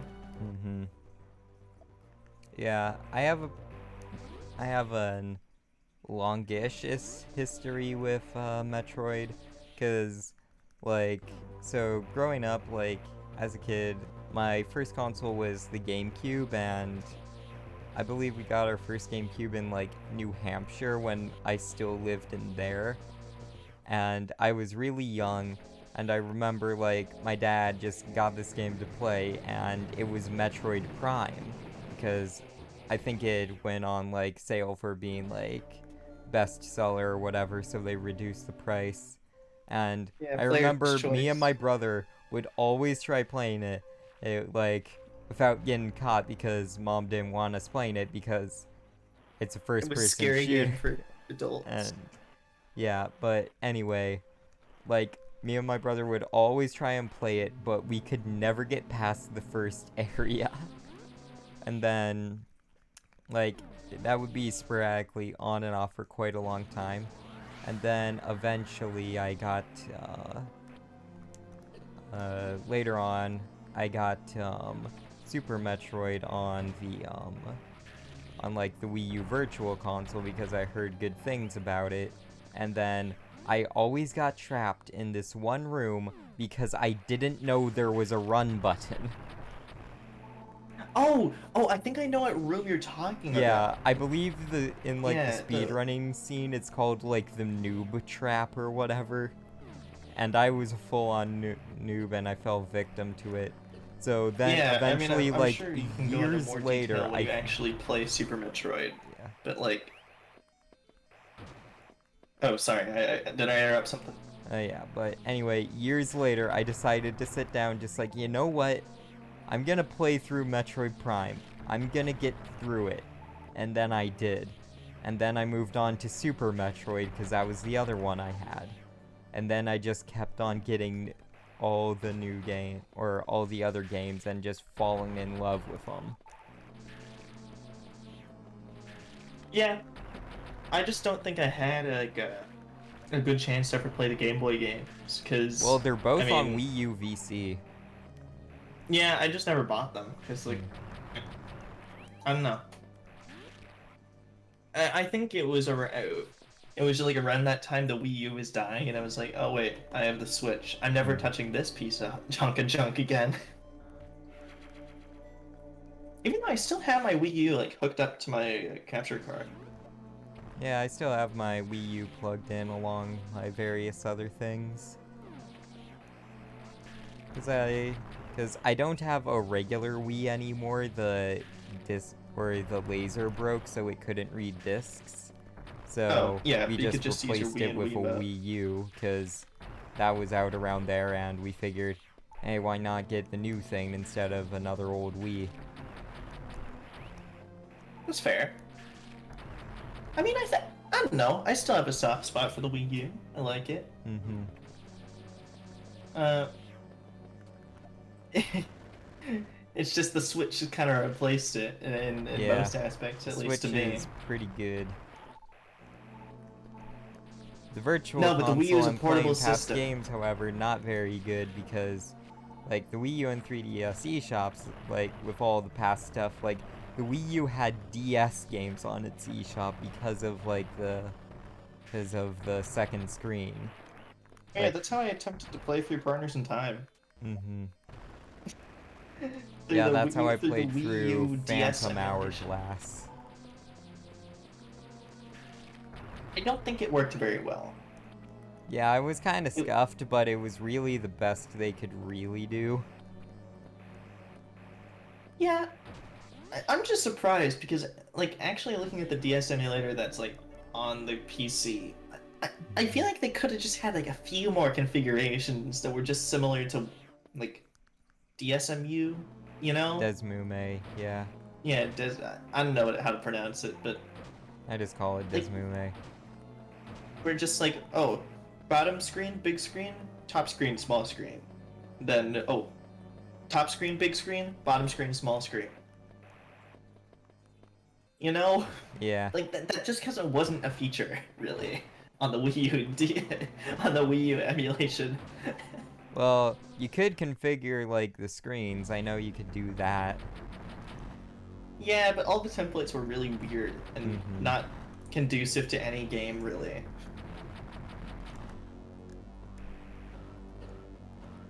That and the one where it was just like the top and bottom, like the top screen and bottom screen, the same size, just on top of each other, like the actual DS, was in this giant DS like shaped watermark that you couldn't get rid of. Yeah, that was strange.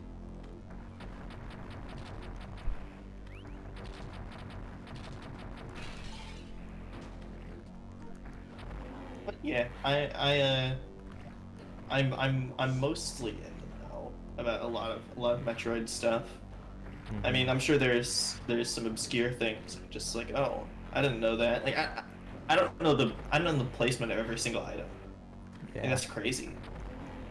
Like, the only reason I vaguely, like, know the route and item placements for this game is because I've had to do quite a few speed runs on this because of the end screen completion stuff. Because I was required, and I did this, so I had to beat the game in under 2 hours, collecting 100% of the items on normal and hard mode. I mean that. Have you already shown the end screen things or no? Not yet. I have only shown, I think, like, the second worst end screen because that's the one we got last time we played. And Okay, because I have unlocked all the end screens on this one, including the ones for for beating the game with only 15% or less of items. Those were yeah, just like absolute. I'm sure 200 under 2 hours, 15% items is ridiculous. Yeah, luckily you don't have to do that. You can take as much time as you want. Oh, okay. But still, it's like But yeah, 15% of items, that was just absolute torture on hard mode because of specifically the final boss.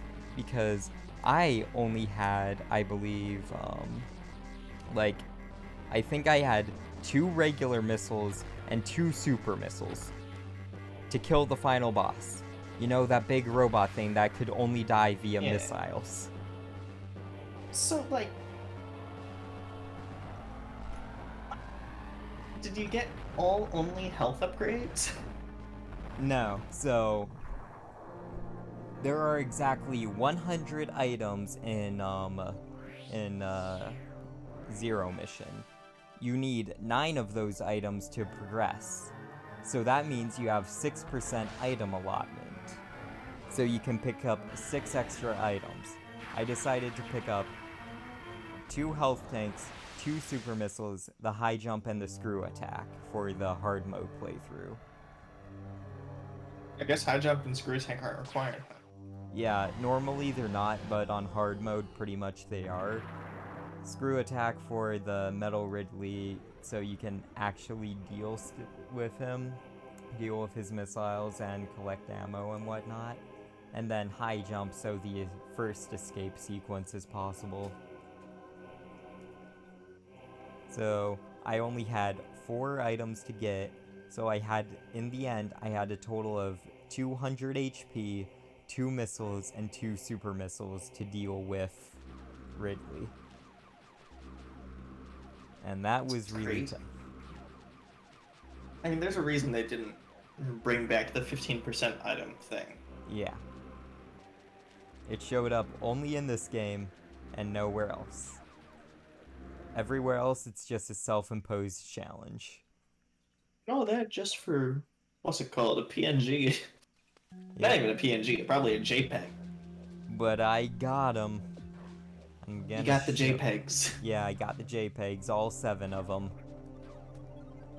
And some of them are pretty cool. But I guess I did get some sense of satisfaction getting them this way instead of just looking them up on the internet. But for all intents and purposes, if you want to see those images, just look them up on the internet.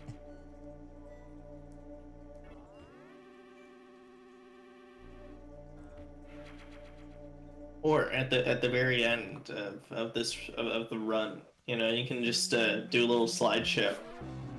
Yeah, that's what I was planning on doing, like showing all of the endings, because I just got the final one with the 15% on hard mode this morning.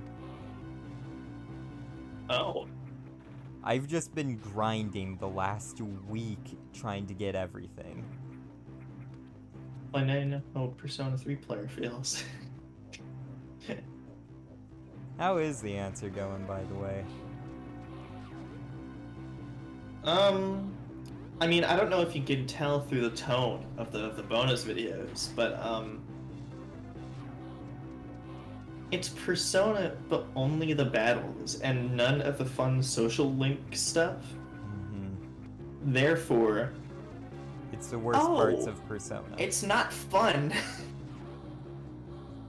And plus, there's that really stupid where you don't have, like, the catalog or whatever it's called. The compendium. Yeah. I don't know. It just seems like such an arbitrary thing to get rid of for no reason, but I mean, they did it. Mm-hmm. All because robots can't read, apparently.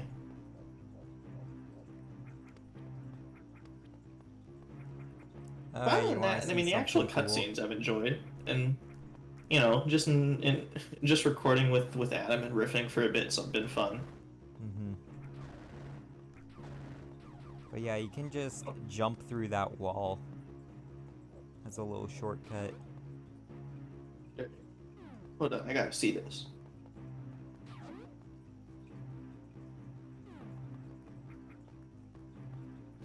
What? What in tarnation? Yeah, there's That's just a little crazy. secret passageway there. Well, apparently that's how you're supposed to do it without getting caught. It's crazy. What?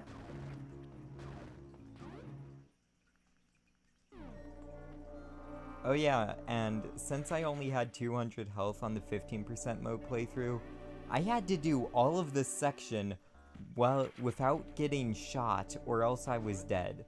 One shot, one kill. It really makes you feel like you're being hunted by space pirates. Frick. Not mean to do that.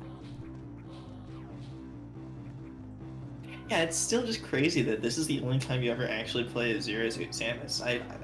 It's crazy, you know? Yeah. What's Metroid Other M? I never heard of that game. That's weird. Is that like a fan project? Come on. You know what? Hold on. If you can describe Steins Gate Zero as crappy fan fiction, can we describe Metroid Other M as crappy Metroid fan fiction? You could try, but since like one of the like co-creators of Metroid was the person behind every bad decision in that game, it's a lot harder to push off.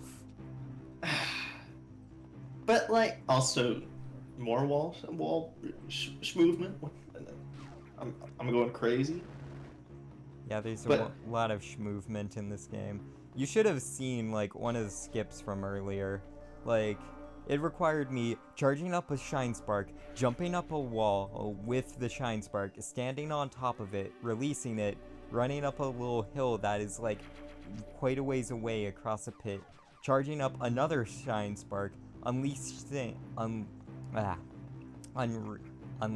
it in the air to fly across and grab super missiles.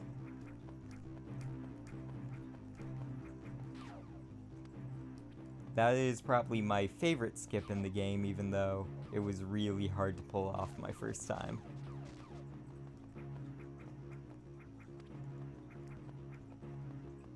I mean, alright. Just thinking about... I mean, story-wise, oh man, I mean, are you gonna play Other M or no?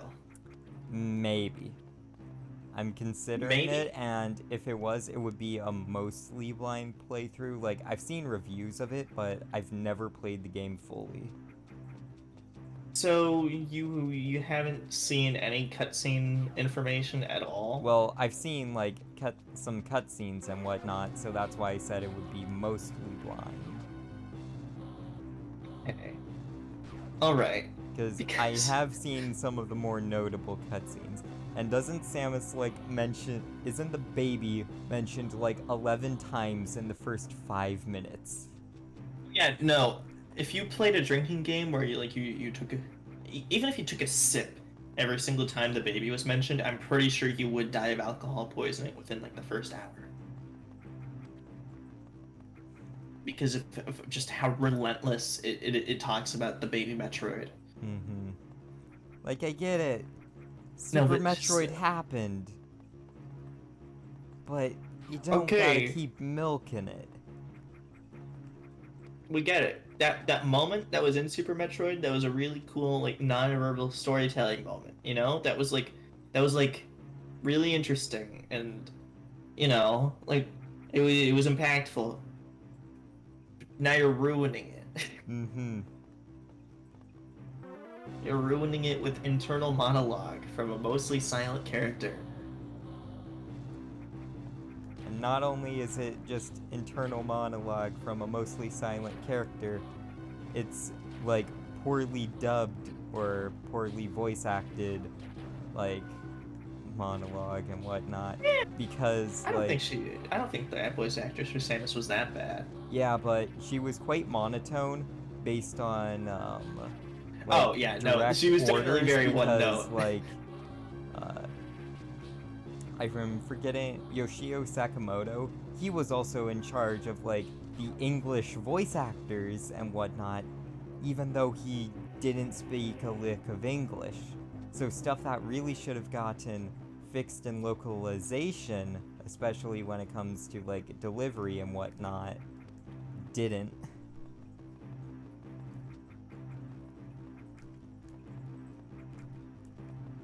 Yeah, it's just that game's plot overall. It. I mean, I would say it's my favorite kind of stupid, where it's just like, what? That's most of my reaction to whenever I hear that plot of the game again. It's just what, why, and laughing. Which again is basically how I react to Steins Gate Zero. Yeah. But like, I I would recommend you play it because the actual gameplay, besides Yeah, the I've whole, heard the gameplay is okay, but the story is just trash. Yeah, I mean, besides the whole like, oh, I will control a 3D game with a D-pad thing. A 3D action adventure game with only a D-pad. I think it was relatively fun. It's from what I remember, it's kind of just structured similar to Metroid Fusion. So, you know, there's some fun to be had there. Yeah. So yeah, I think eventually I'll play it, maybe when I get to like the 3D games or if I have extra time before Dread releases. Or maybe even after Dread. Because I do want to play Dread live on stream, but I don't want that to be my first playthrough. I want my first playthrough to be uninterrupted, being able to play it for 16 hours, only stopping for occasional food and bathroom breaks. 3 gamers don't need the bathroom.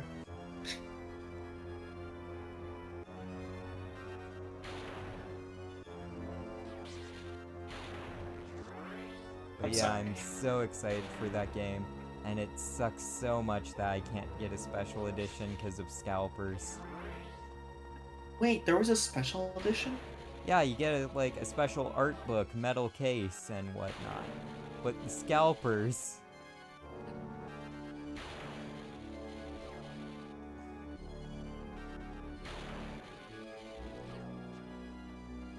Oh, that sucks. But yeah, no Yeah, matter what, I am going to eventually get a copy of the special edition.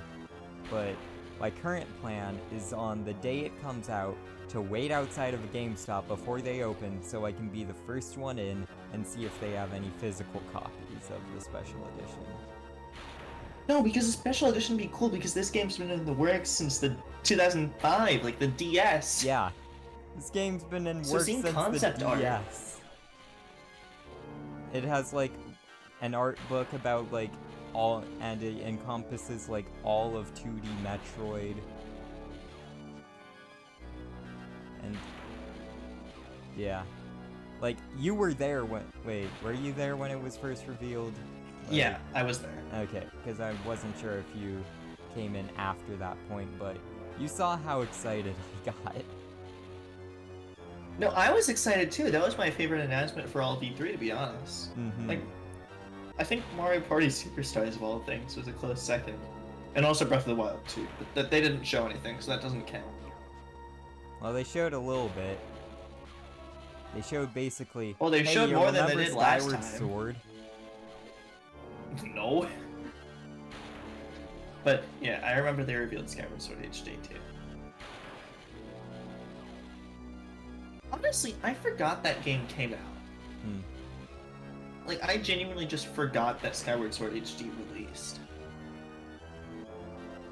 And it's apparently a better game than Twilight Princess HD, but no, apparently I just don't want to get Skyward Sword, but I'll support Twilight Princess HD, okay.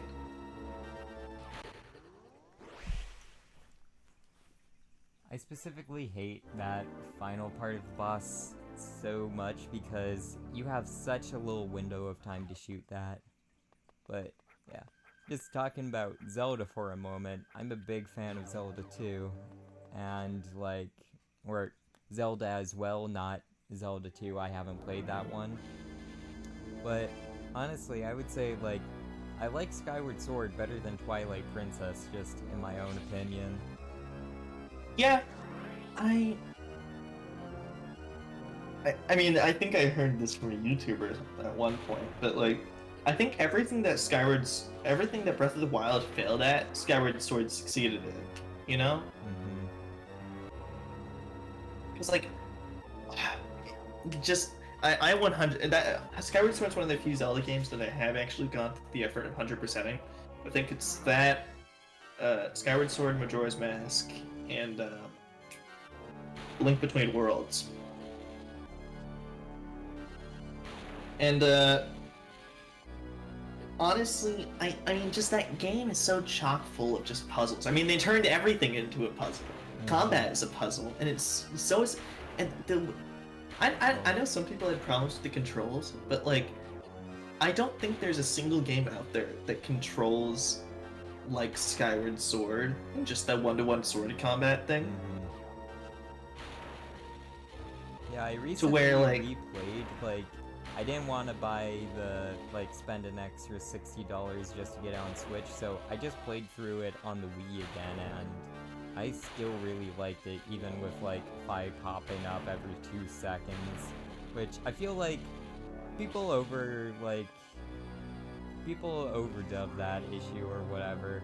Like, it's not that bad, it is a bit annoying, but it's not the worst.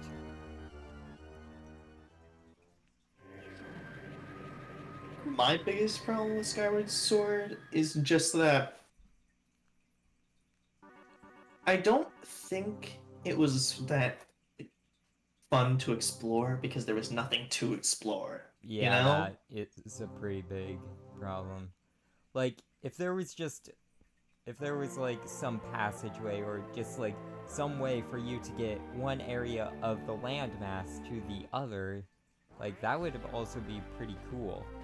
Like, it doesn't have to be that expansive, but there wasn't much to explore there, yeah, because, like, the Sky Islands are just, like, 3 or 4 that are really worth it.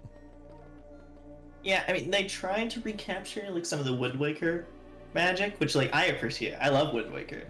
But Wind Waker was my first Zelda game. But yeah, they tried to recapture it, but I love Wind Waker, but you know, it's just like I don't think the sky really was as interesting to explore because there kind of wasn't really anything there. Because I mean, there were a few goddess you've got Skyloft, which was pretty cool. Then you've got the Lumpy Pumpkin Island. Then the bamboo one. Oh, the Clown Island. Oh yeah, don't forget the Clown Island.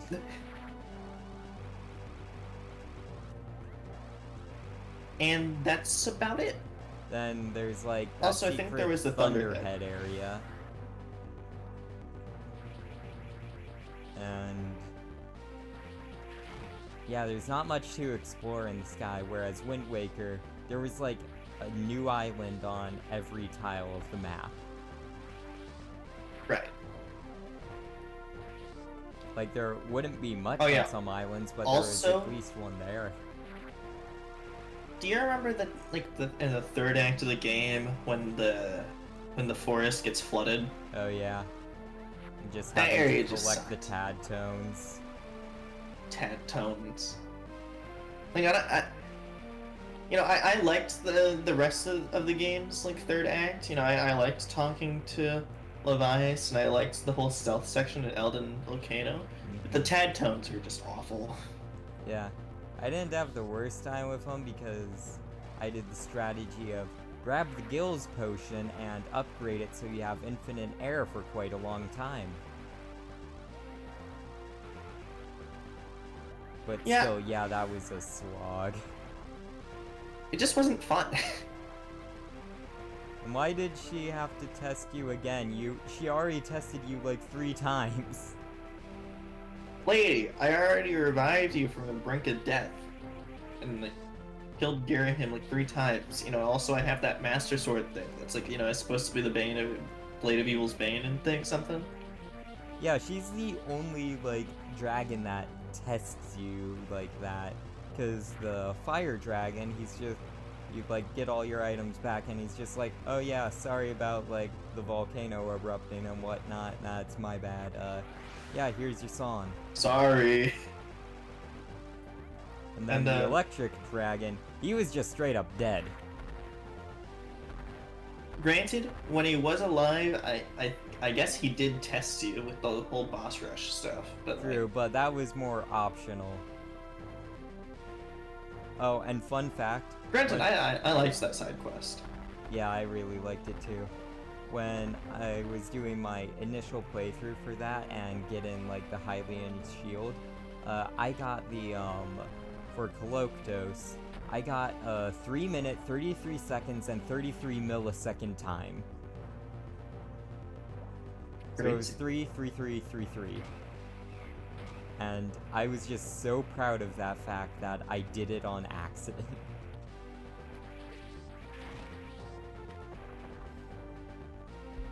I mean, just thinking about Coloctos brings me to, like, I really hope Breath of the Wild 2 has, like, at least half as good dungeons as Skyward Sword. Yeah, because the Divine Beasts were cool, but... Yeah, and the shrines were cool, but they weren't all too expansive. Like, and it's just, like, they were all the same theme, and Yeah. after seeing the same theme, I think 136 individual locations, including shrines, divine beasts, DLC. You know, it gets a little boring. Yeah. I mean, even just if there are shrines in Breath of the Wild 2, even just having them be like a palette swap every so often, where it's just like it changes colors like every new instead area, of blue. just give them a little different aesthetic. Like, would that be too hard?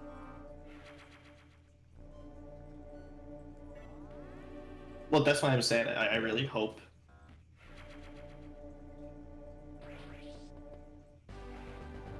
Granted, I still think my favorite Zelda game is Majora's Mask. Mm-hmm. Like Ocarina of Time 3D was my first Zelda game, and then I played Wind Waker, and but then that's when 2016 was around when I started, not 2016, 2015 is around when I started realizing E3 was like a thing. And like Nintendo Directs were a thing that I could watch.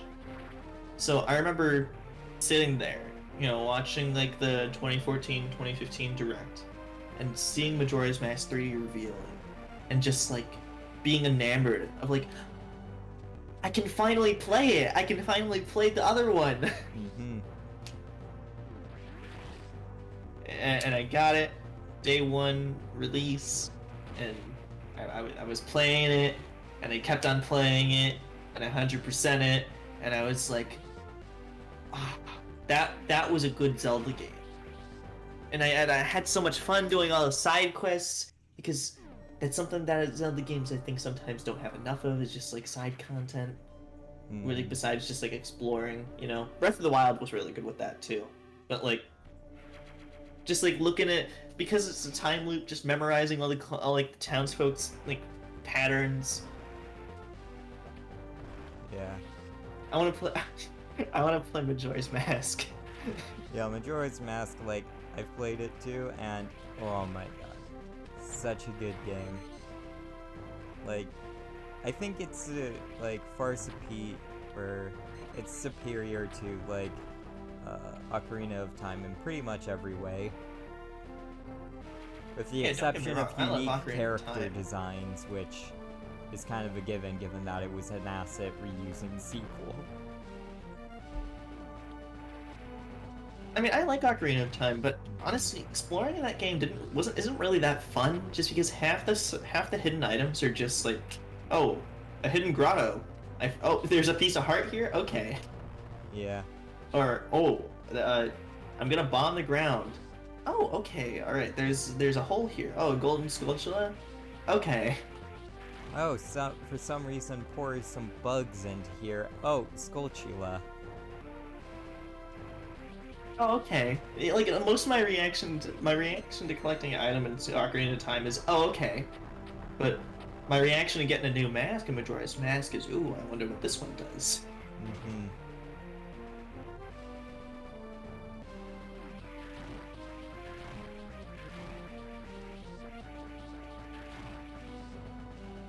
Funnily enough, thinking about it, I think Majora's Mask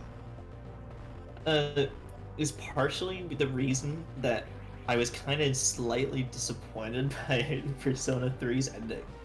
Because I realized, wait, Majora's Mask and Persona 3 have like the exact same themes. Yeah, kinda.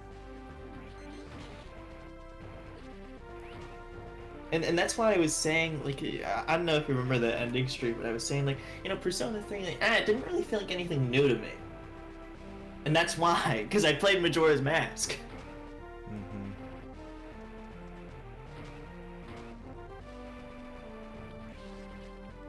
Yeah, so far Persona 4 is pretty good, from what I can tell. His call-in system, baby! But yeah, I think next week Saturday should be the last time I have to call in from work on my phone, because I recently updated my schedule because school, and I jotted down not available Saturday evenings. Just for me?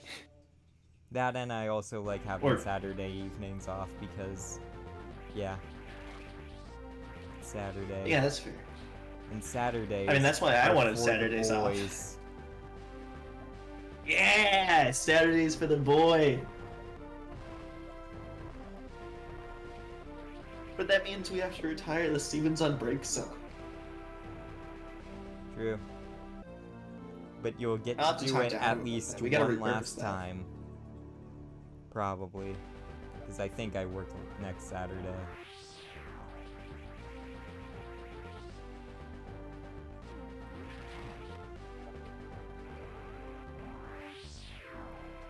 How bombed. So, I mean, just looking at the game, at least on my end, like, how many more items are there? Because you got 200 missiles. Like, that's the max missiles, right? I have 2 more energy tanks in this section.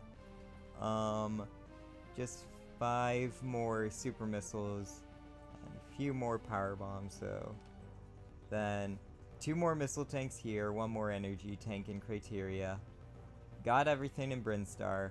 Need 1 more missile tank in Kraid. Need 6 more missile tanks in Norfair. 1 more super missile and 1 more energy bomb.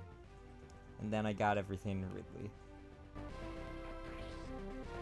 So, still quite a few items left, but shouldn't take too long for the cleanup sweep. Yeah, I was just getting a little worried that you wouldn't have the opportunity to smash the tube. Don't worry, smashing the tube always comes. Even though it's only in 2 games, but yeah, it's a classic. It's a classic maneuver. Because it was in the most iconic game in the series. I forget, is it an actual requirement to smash the tube? Because I know there are like 2 entrances into Meridia. I think if you want to go back to like the main map, yeah, you gotta smash the tube. Okay. At least it's from what I remember hearing. And I like how they hint to it, because there's another tube like it somewhere in the game. It may still be in Meridia, but that tube is broken, so you think, oh, maybe I can break this tube, and you can.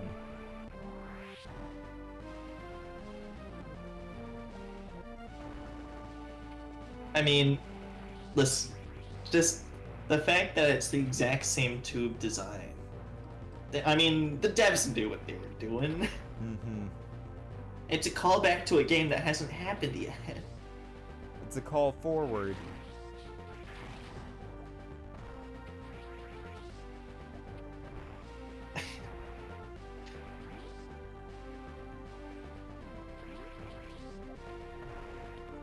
So like there are only 30 super missiles or I mean around 30 in the entire game. Yeah, I believe so. I mean, don't you get like 50 in Super Metroid? Think so, but I also Er, think Super Metroid has a lot more items hidden around, because in this I mean, game okay. there's only 100, including the main stuff. Right, because super missiles weren't in the original Metroid. Like they were not. added They in were Zero an Mission. inclusion in Super, and they've been a staple ever since. Right. So because of that, I mean they retroactively added them into Zero Mission, and so that's presumably why there's less of them. But like, I don't know. It seems like 30 is such a weird number to stop at. Well, I believe I'm sure if they wanted to, they could hide like 10 more super missile tanks. I think there are only 9 power bomb tanks hidden throughout the game. So 18 power bombs? Yeah. That's also a weird number. Why not just one more for 20?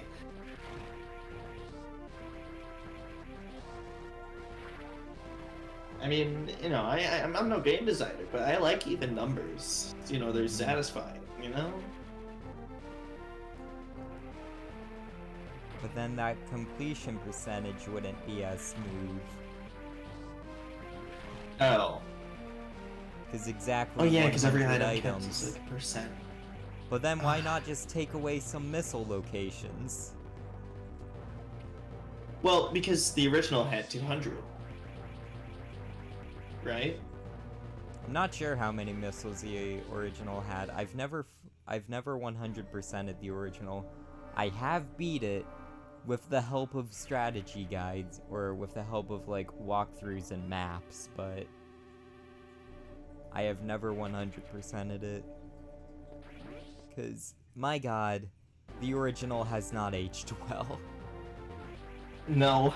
It's kind of like Zelda 1 in a way, where I mean, Metroid 1 and 2 have been completely replaced by Zero Mission and Samus Returns.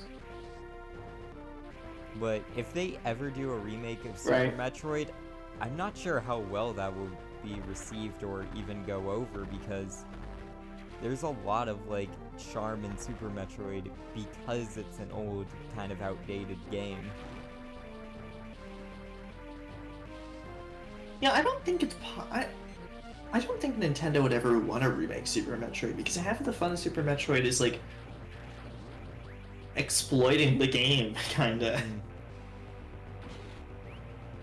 Like getting super missiles early with the Mach Ball. Like that's something I do every time I play through the game now. And I doubt that was intended originally. It's definitely not. But the game just lets you do it, and I've seen speedruns where like where people complete the bosses in reverse order. Yeah, or like you know that room, I think in I kind of forget the names of locations, but like the blue like main one, right? Like yeah, I think I know what you're talking about. Like there's a ledge that you're supposed to use the high jump to get up, but with the right amount of wall jumps you can just go up it anyways. Right, like yeah, like the entrance stuff like to that. Kraid's lair, that's what you mean. Like stuff like that is definitely not intended, but it's just so cool that you can do if you know that, if you're able to use the mechanics enough. Or like getting that E-tank early by using bomb jumps. You know, I'm sure you did it earlier in the stream because it's the exact same trick in this game. Yeah, I did that because why go back to it later when you can get it now? I mean, Metroid's just like, at least to me, like this playground of like all of these mechanics that just allow you to. It's similar to kind of Mario 64, where you like it just lets you figure out all these cool ways of doing like the same thing, you know? Yeah.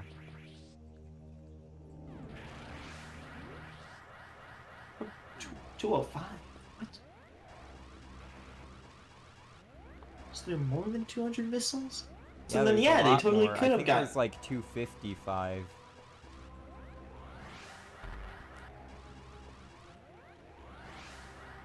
Right there.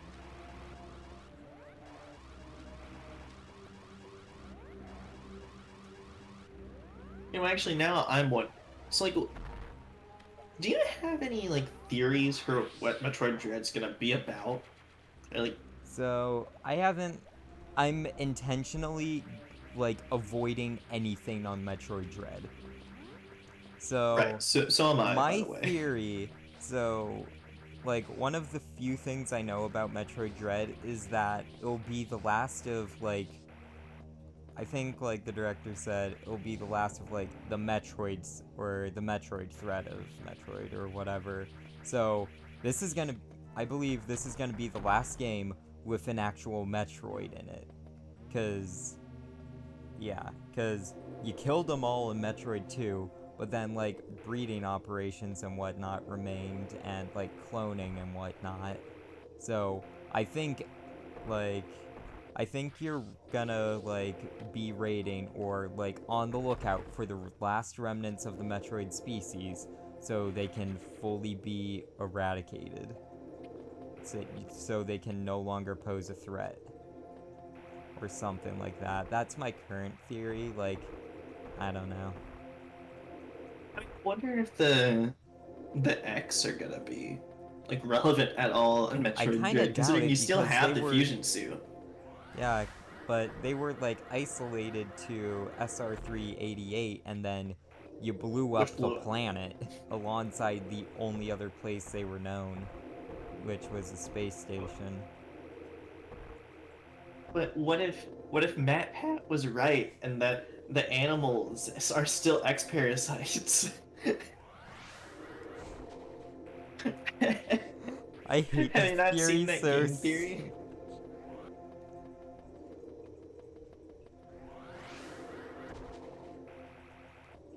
But yeah, I honestly doubt that the Electoons and I forget the name of the birds, I believe, but I doubt the little, like, lemurs and birds will be X-parasite hosts.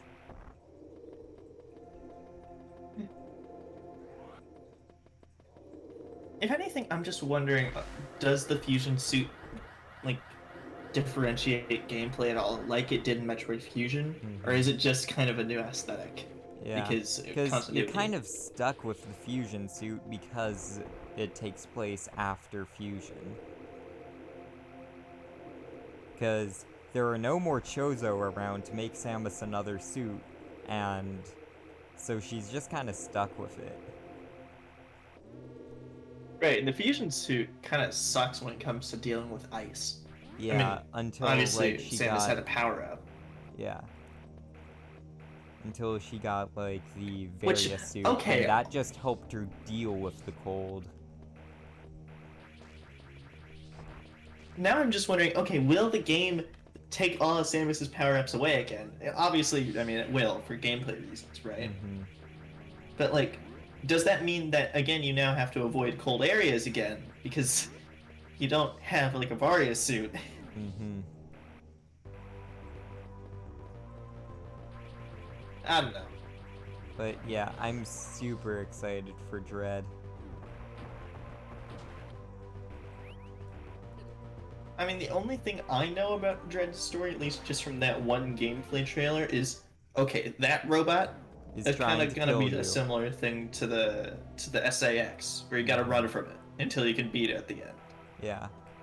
And I think there may be multiple robots, because I think I saw a green one at some point. And if anything, I'm excited for that to kind of return, because Metroid to me was always like slightly scary. Mm-hmm. You know, There's especially always Fusion, that elements kind of really horror leans kind into of like the hidden in horror. there. Right. So, and I mean, this game is called Dread for a reason. I mean, you better dread those robots showing up. Mm-hmm. So I'm excited to see how that plays out. You know, which will be scarier, the SAX or these new Dread robots? Mm-hmm.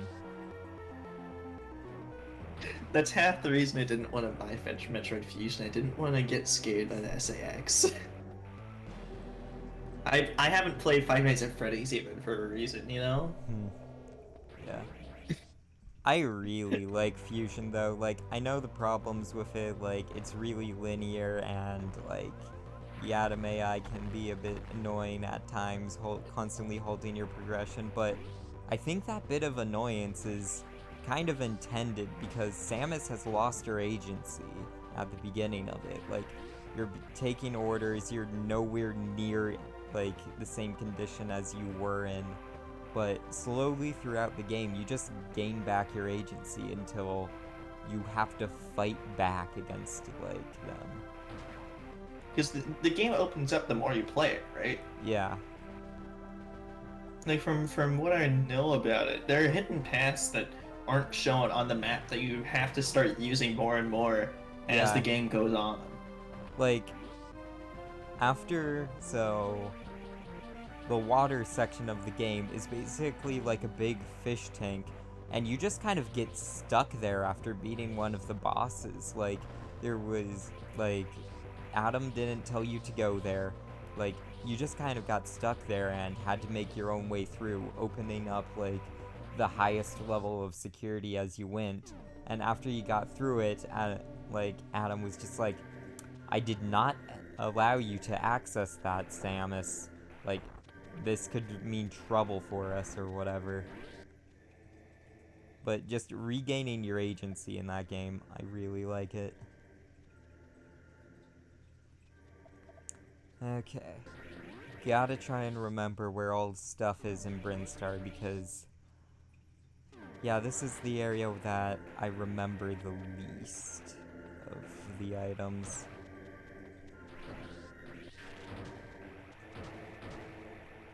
Power bomb.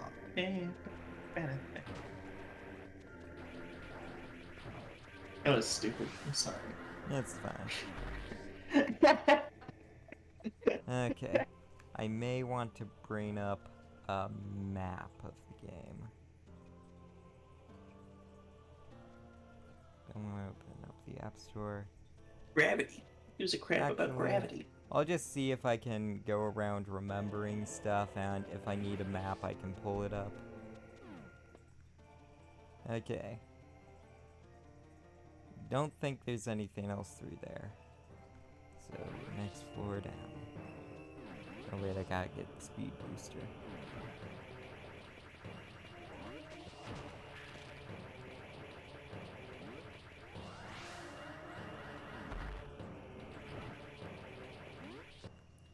Okay, here.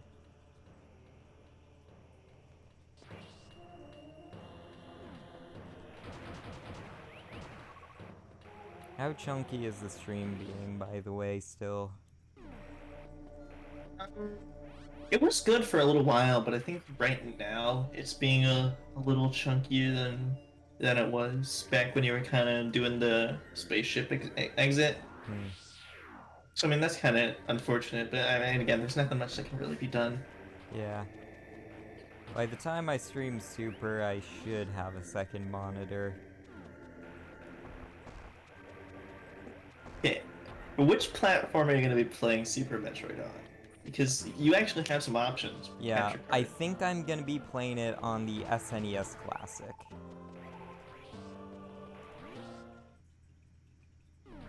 Because I think that's, like, pretty modern thing, and I get to use an actual SNES controller and not the Wii, or not, like, the Wii U gamepad or the Switch Pro controller.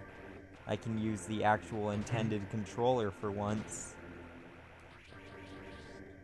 I mean, I think if I had a choice on how I'd play it, it would either be just the SNES Online, because, you know, it's convenient, it's on the Switch, or just the Wii U Virtual Console, how I played it as a youngin'.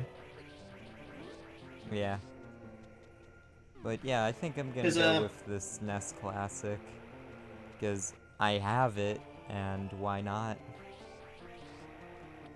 Lucky you, by the way. I only got the NES Classic, which, I mean, if I had a choice, I'd prefer the SNES Classic, because I only like 3 NES games, and I play them for like 15 minutes, and then realize why I don't like very many SNES games. Hmm. Yeah, a lot And of that's, NES games haven't aged well. I mean, I like Mario 1, I like Mario 3. Kirby's Adventure is actually pretty good at SNES Mm-hmm. games. NES game that's aged pretty good. I beat Kirby's Adventure like all the way through. It was fun. Yeah.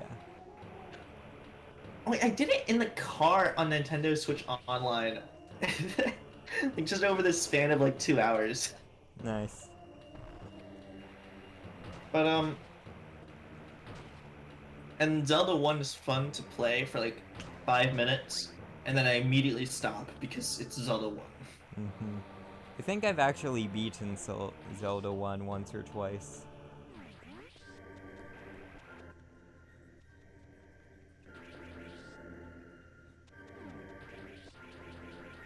Really, Streamer, you like both Mario 2s? I mean, I understand liking like Mario USA.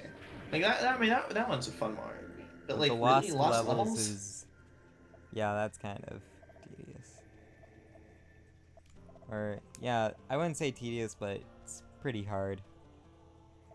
Okay, somehow I'm missing 5 super missile tanks. And I'm not sure where.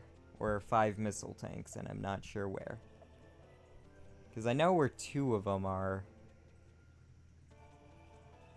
But as for the rest of them... Huh.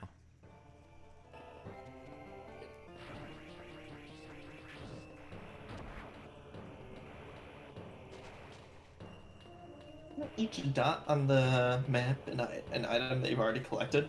Yeah, the dots are items I've collected, and circles are items I have yet to collect. Okay, so I mean, if you need to pull up like A an map and item whatnot, map or yeah. something, I mean, you at least know what you've already collected, which is good. Mm-hmm. So, sometimes I hate it when like a game, you know, like Breath of the Wild or something, uh, is and like whenever you're looking for Korok seeds or something, the only way you can see on the map the ones you've already collected is if you zoom in really close. Mm-hmm. But that's not And practical so, if you want to you know, cover the just trying whole to map. find, and I don't know, just trying to find what you've already collected and what you what you have yet to collect is very annoying. Okay. So, I have lost the location of 3 missile tanks. Not sure how or why. Probably some secret wall that I forgot to go through.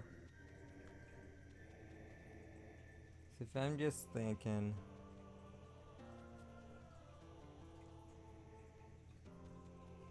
Yeah, I'm not really sure where it could be, so...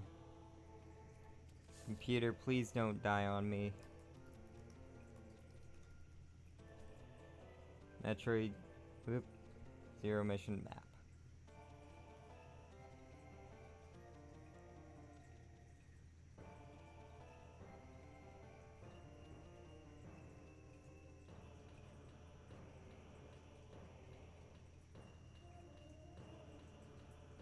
Please don't die on me.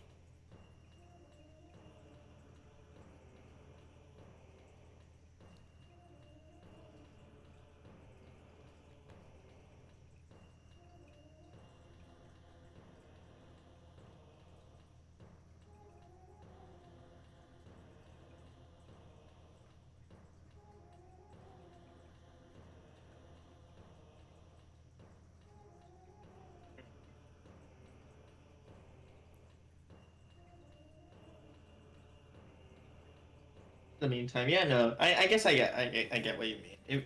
Sure, if you like Kaizo's types, not like necessarily Kaizo's type levels, but like Mario Maker unfair levels. I guess you would like Lost Levels, because I was gonna say that game's kind of bullshit sometimes. That game scams you.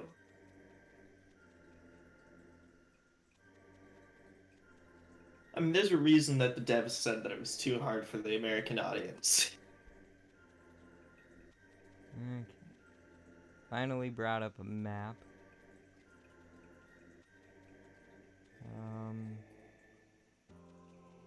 Okay. So I know where 2 of the 4 are now. So that 3 out of the 4 are accounted for. But where's number 4? Got that one. Oh, I know where they all are now. Got it.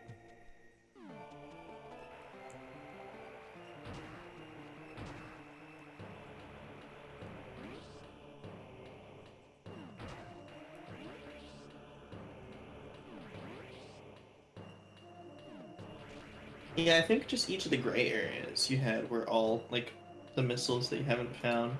Because like any Yeah, area that because I was know filled the in, you one already gray got the area missile on the launch there. left, and I purposefully wait to get that missile tank until the very end because that's on my way back to Criteria.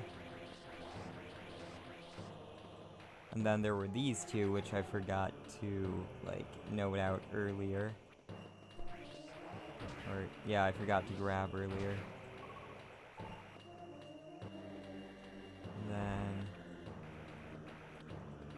one Seems like more. such an easy item too. Yeah.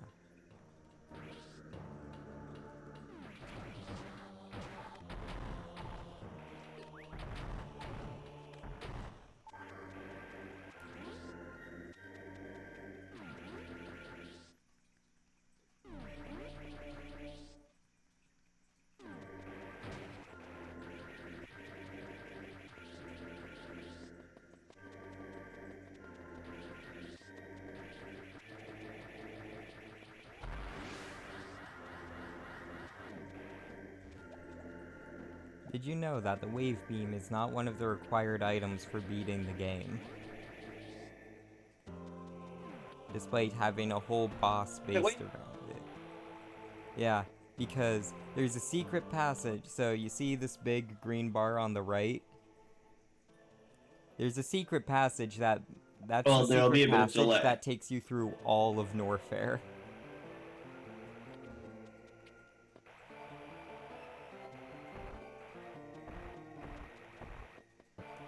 Alright, the green bar. I remember that. Yeah.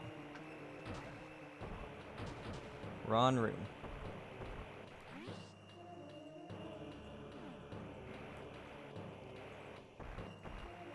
Wait, what's drummer?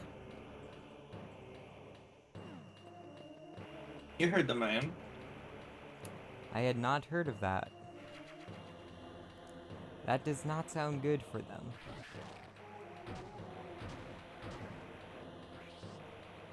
Yeah.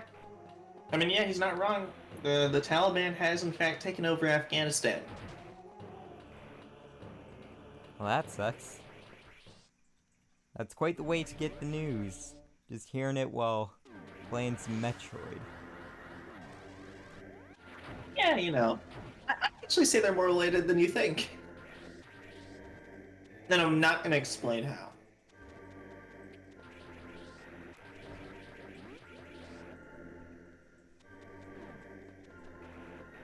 Yeah, but it is definitely on the news. Hmm.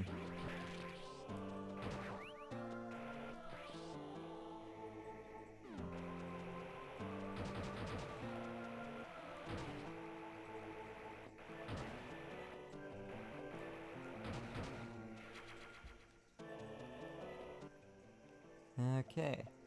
That's everything in Norfair, everything in Ridley, everything in Turian. Still need to grab stuff in Chozodia. Need to grab the one last thing in Criteria and everything in Bridstar and Crade. Okay. Almost done. Do you think you're gonna make it under the 2 hours, or? No, I'm at 1 hour, 50 minutes just about. Doubt I can do it all in 10 minutes. But I may be able to do it sub 2:30.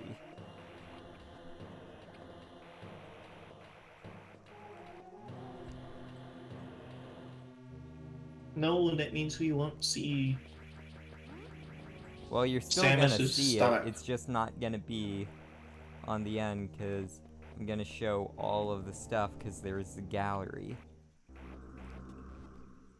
Right. But, you know, for this ending. Mm-hmm.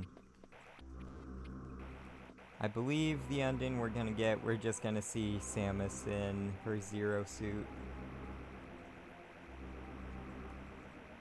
'Cause I think that's the ending you get with this. You already saw Samus in this hero suit. You played as that.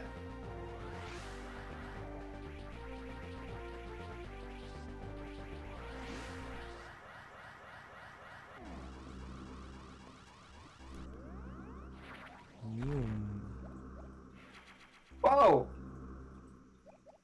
I've never seen that before. What is that? What is what? I mean, just the entrance to Chozodia. It was weird. I've never seen that. Just a little Chozo head with the, like, door in its mouth? Yeah.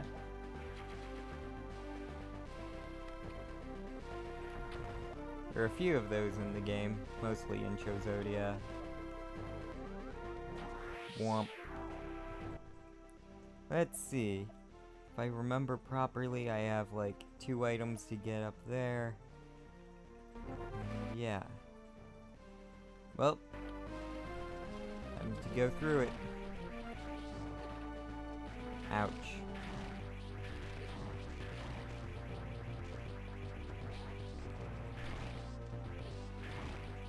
Feels so good to be able to rip and tear through this area again instead of just tiptoeing through.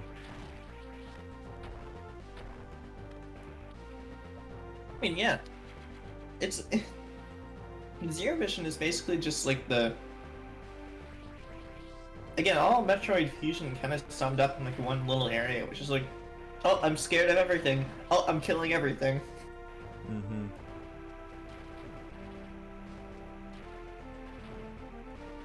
You know? Yeah. It's like such a satisfying juxtaposition. It shows character growth. Mm-hmm. You know, it's not something they can easily do in a video game.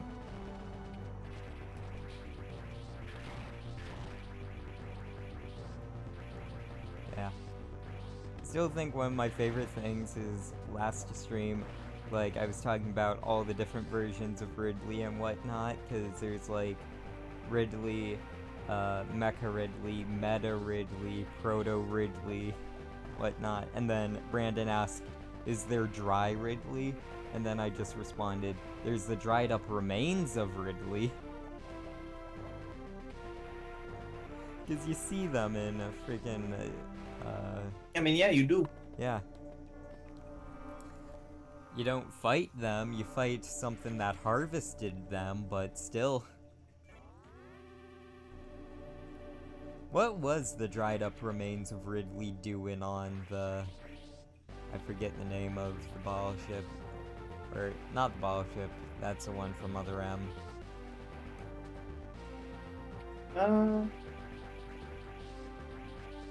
I think what was supposed to be going on is the Galactic Federation was doing some sort of experiments, I think with cloning things like Metroids and, you know. Yeah, because they were using deliberately X-parasites to having a recreate. Metroid breeding program, and that's why they needed a perfect recreation of SR3-88's environment.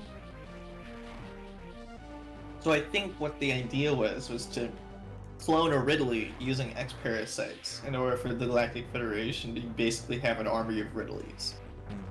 But they didn't know they didn't know the X-parasites existed until Samus was infected. Or did they? I don't know. But yeah, I it think, leads to a pretty cool boss fight though. So I'm satisfied. Yeah, it did lead.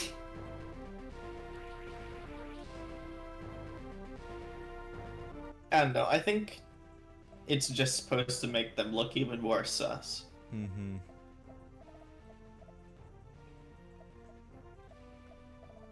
Yeah, because how the hell did they get the remains off of the blowing up the planet? Because the whole planet blew up with Ridley on it. If I there. believe so, I think those remains aren't of the original Ridley. I think they're the Ridley from they're Other of the M. one from Other M. Because I know that Ridley is just a clone of Ridley.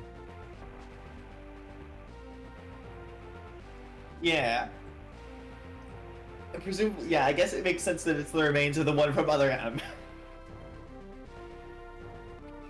Because there's no way you're getting the remains of the original, because not only did he blow up, the entire planet he was on blew up. But what do you know, he's probably gonna show up in Dread. Oh man, he has to. Actually, it would be a weird thing for Ridley not to show up at all. But what are they gonna do? Another Mecha Ridley? Yeah. In Prime? So, I think Ridley genuinely, I don't think Ridley will show up. Because I'm not sure if there's room for him to show up. Because there he's pretty much he wasn't dead. in Samus Returns, right? He was so in the original Metroid 2, he wasn't in there at all. But in Samus Returns on the 3DS, he was in it. Oh wait, yeah, no, he was. He was a final boss. Yeah, super secret final boss. So I have no idea where that last super missile pack is. I know where the oh wait, no, I know where it is. Got it.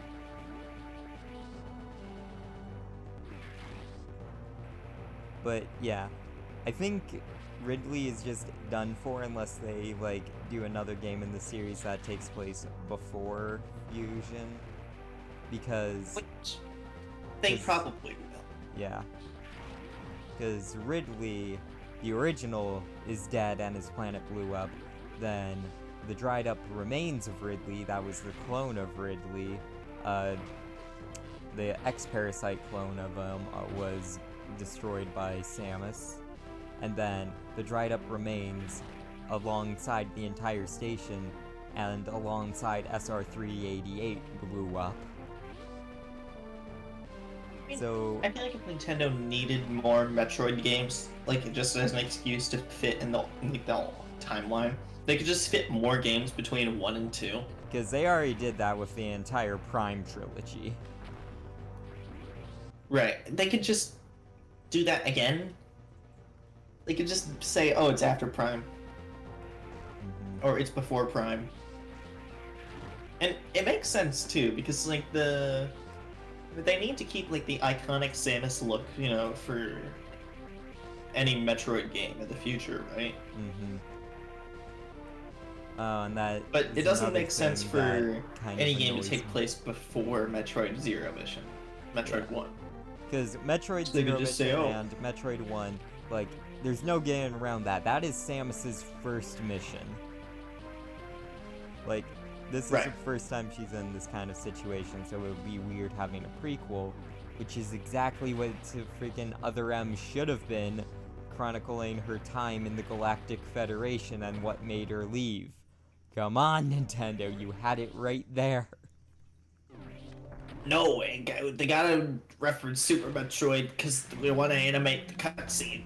You can just have that as bonus content of the end of flash forwarding through all of Samus's greatest moments. No.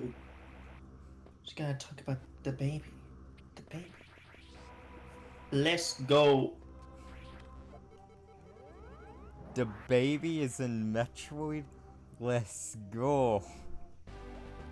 The baby's in Metroid? No, the baby is the baby Metroid. Plot twist of the century. Okay. See you later, Strummer. Have a wonderful night. Thank you for sticking along on the stream for this long. Yeah, next time we're gonna be tackling Samus Returns. I believe it's definitely my favorite 2D Metroid game. I'm not sure if it's my favorite Metroid game ever, though. It's a debate between that and one of the Primes. see you next time. Bye bye. That's what Mario says when you close your Nintendo DS. Mm-hmm.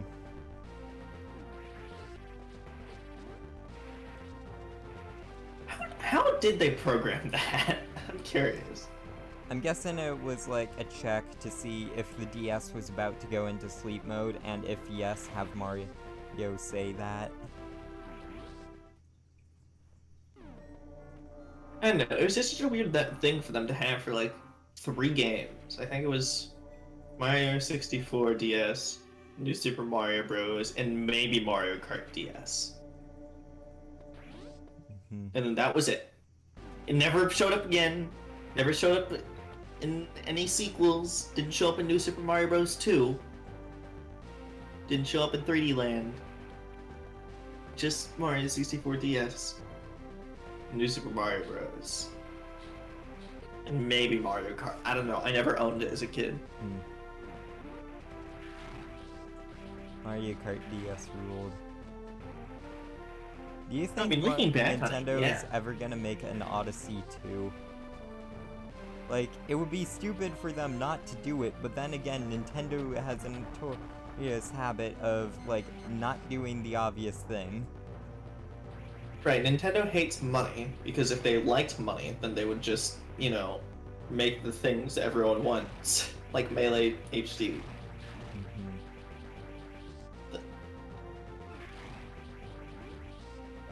Because if that was a thing that would sell like hotcakes, let's be real. Yeah. Is your next book?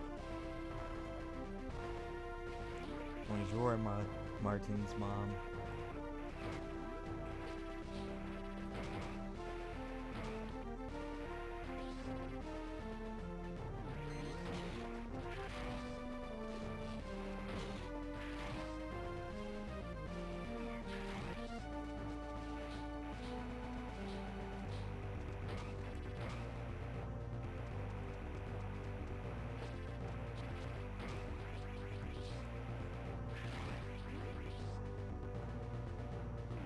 My mom decided to come in here and show me a miniature billiards table she found in the garage.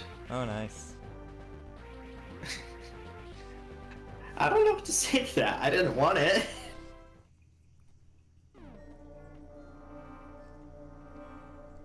But yeah, anyway, Nintendo while not doing the obvious move. Like, I love Nintendo, but sometimes they're just so stupid. Also, Nintendo, please give us Pikmin 4. Miyamoto's teased it about us ever since, like, 2015.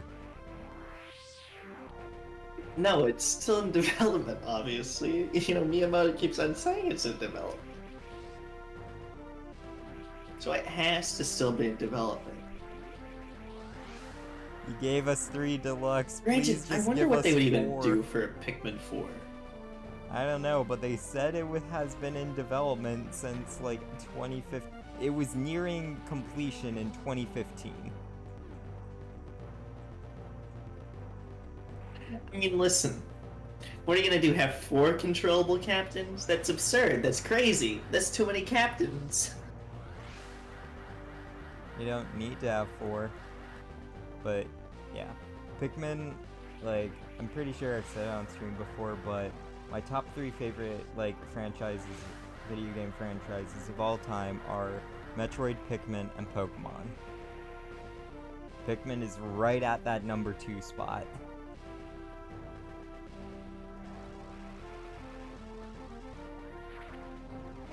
I honestly I haven't played Pikmin 1 and 2. I mean, I've seen what the gameplay is, right? But, like, I haven't... I've only played Pikmin 3, and not very much of it. Yeah, I played them in semi-reverse order. Like, I know Brandon has Pikmin 1, so I would, like, borrow it from him from time to time, but I don't think I ever beat it. So I played, like, a little bit of Pikmin 1, but then I got Pikmin 3 just kind of on a whim one day because I was just like, oh, that game looks cool. Fell absolutely in love with it. Eventually got Pikmin 2, played through that, loved it, and then and then like only about a year or two ago finally got Pikmin 1 and played through that. Yeah, I recently got Pikmin 1 on the Wii. I mean, I've been meaning to play it for the longest time, but I mean, I don't know, it's just kind of sitting on my desk. Yeah, I just got it on the Wii U. If you ever want to borrow it, go ahead. Well, no, I'm not using it. I already have it, so... And it's kind of funny. Oh, okay. Each Pikmin game, like, that I own is on a different console. I have, like, Pikmin 3 for the Wii U and Switch, then Pikmin 2 for the GameCube, and then Pikmin 1 for the Wii. You know what? That's why I haven't touched Pikmin 3 recently. Because Pikmin 3 Deluxe came out, and now I don't want to buy Pikmin 3 Deluxe because I have Pikmin 3 on the Wii U. But I don't want to play Pikmin 3 on the Wii U because Deluxe came out. And now it's like I'm playing the worst version. It's a boy to do. Yeah, I bought Also, 3 Steven, Deluxe on the gotta- day it came out. And I just absolutely loved it. I also was in a lot of pain that day because that very same day, I got my wisdom teeth removed. Ow. So I was just chilling in bed, like, cheeks full of gauze, playing Pikmin. And that was the day before Halloween as well. Or crap. Yeah.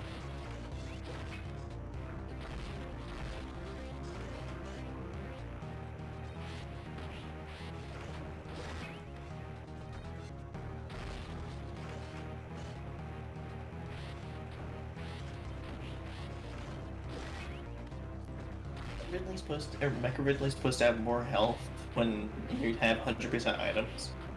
Yeah, so he gets a lot more health and deals twice the damage when you have 100%. On hard mode, he deals 4 energy tanks worth of damage with a claw swipe.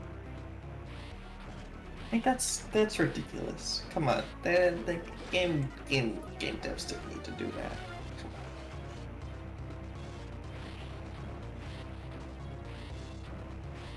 Yeah, this dude on 15% hard mode was absolute torture.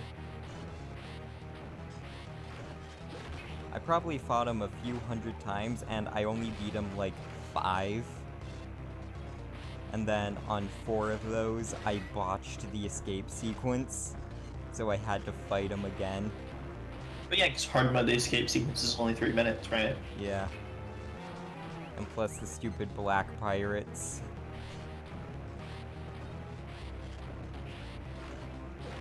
Those stupid black creatures.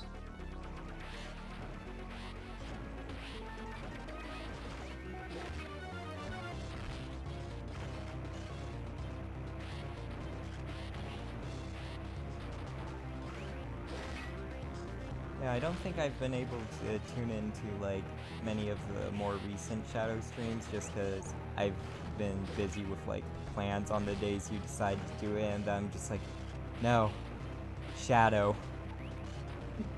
No, that's fair. I mean, you know, people got plans, people got things. Mm-hmm.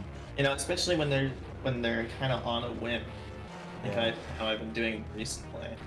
But I've kind of taken a little bit of a hiatus just because I don't know, haven't been feeling it, and Mhm. work's been kind of like, I'm kind of tired after work. I don't Totally feel feel like doing that. it today.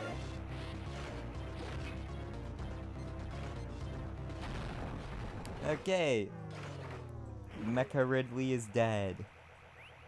Whoop, whoop. I mean, on my end of the stream, you're still fighting them, but yeah, let's go. First try. A lot better than it was last time I played this on stream. I think I was just really tired and I couldn't get the jumps right with that controller.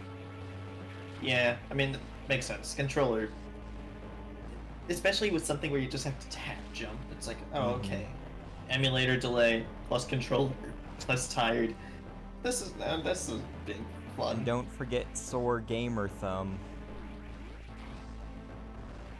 Oh yeah. Yeah, your thumb started to actually hurt it, right? Yeah.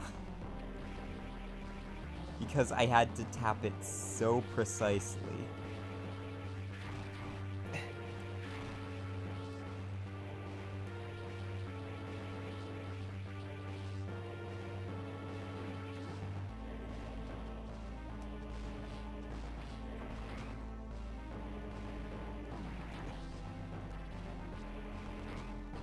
Oh, and fun fact, for the time I actually got through this, like, on the hard mode with 15%, I did the escape sequence damageless somehow.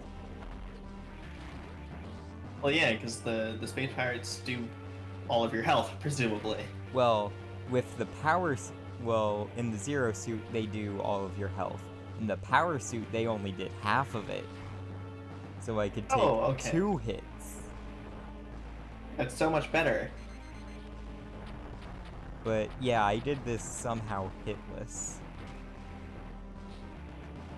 Oh, that's just God gamer energy right there. Mm-hmm.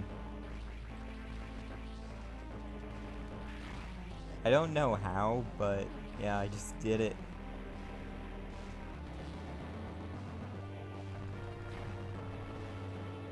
The Black Pirates. The only way I could beat them on any of my 15% runs is because of the cheese. Just watch this. Oh no, I botched the cheese. No!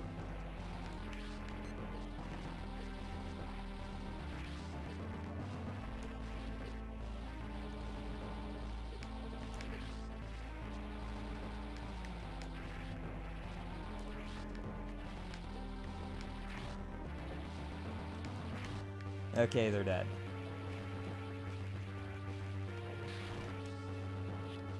I may have botched the cheese, but I still killed them. And that was 100% of Metroid Zero mission. Yeah! Woo! Yeah!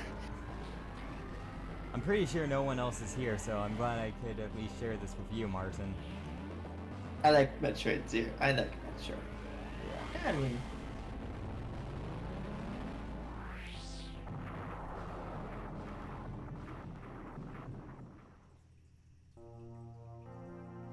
Stromer was almost here. Yeah, he was almost here. And Adam was here earlier, but then he had to go. So, yeah. Yeah. Mission accomplished. Now we gotta sit through the credits before I can see my completion percentage and time.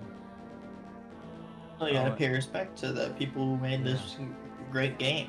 Another fun fact on my hard mode 15%, my end time was 2 hours, 25 minutes, and 25 seconds.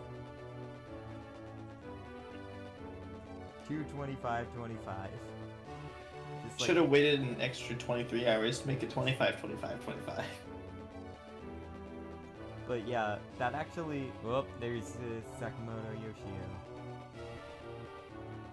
But anyway, like, I saw it on the stream after it had already passed in the actual game. But anyway, on my first ever speed run, I'm pretty sure I got a 2 hour, 25 minute, and 24 second time. Well, I mean, it was a new PB. Yeah. But still, it was like 1 second off of like having that. I'm just like, oh. But then I actually got it on my hard mode run, and I'm just like, man, that's really cool. Bill Trinan. Bill. You know why Nintendo stopped making those like sketches for the Nintendo Direct? I know they ruined the pacing, but I liked them. Yeah.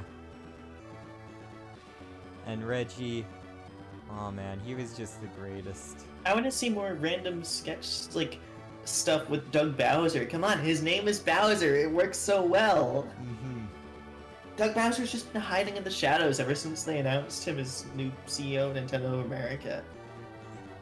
I think my like favorite like sketch that Nintendo did for that is like Reggie training for, like, the Nintendo World Championships. Just, like, playing through all the games and whatnot. Yeah. And at one point, like, he was using some sort of mat pad for something, but then he just got it on his hands and knees and just started pressing them instead of stepping on it. Someone walked in and he just looked to him just like, what? What? Well, here's the completion thing. It'll take a tiny bit to show up for me. I know, I got, so Samus in a two-piece walking throughout the city. 207:15. 100%. See you next mission. Except this is probably the last time I'm gonna play through this game for probably like a year or two. Because I've played Metroid Zero Mission more in this past week than I ever have in my entire life. My play count of this game basically quadrupled.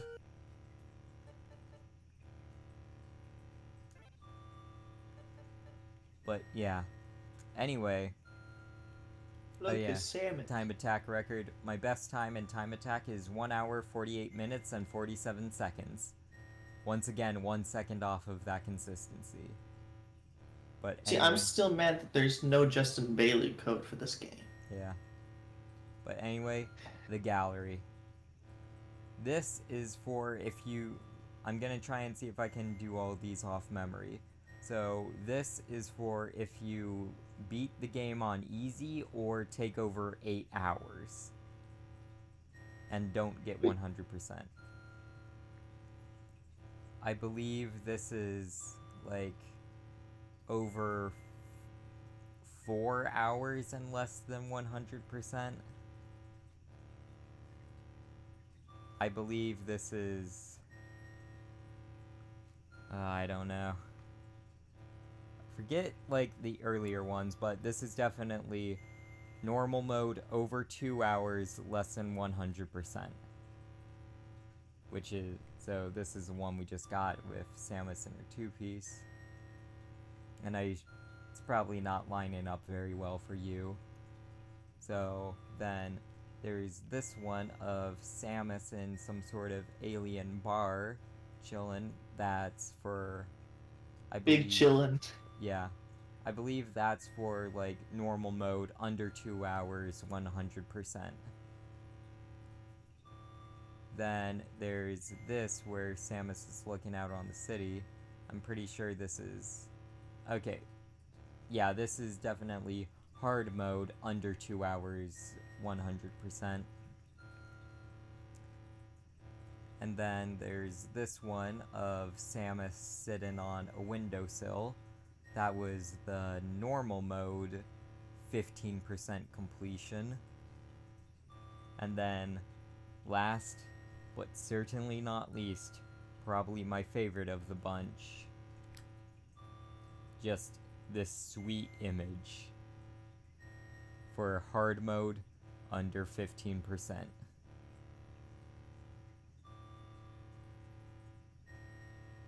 I'm waiting. I'm waiting for the review. Or is it? Alright. I don't know if it's already there or not. Oh, no, that's sick. That last one is sick. Mm-hmm. I'm so glad I got it legitimately. It may be a PNG, but that's a badass PNG. Mm-hmm. And then that's all. Or, again, it's a JPEG. It's not a PNG. So now, I just want to show you kind of how stupid it is with 15% on hard mode.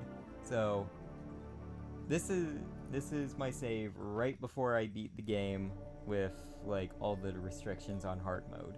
You can see, I only have a max of 199 life. I have 2 normal missiles and 2 super missiles. Oh my god. That sucks. Oh, and Can you at least use the charge beam? no, Like, as... I don't have you the just have long to regenerate beam. missiles? my attacks don't make it to the edge of the screen. I don't have the wave beam either. Wait, you don't have the long beam? No!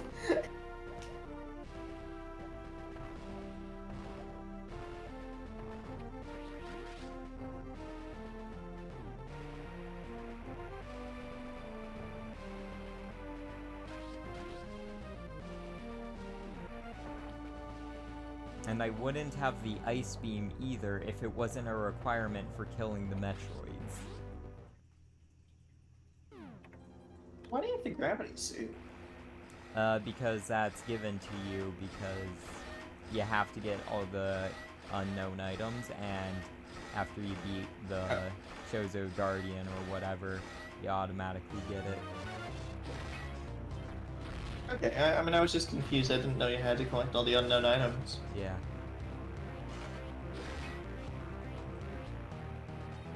Alright, first try, let's go. Come on, speedrun time.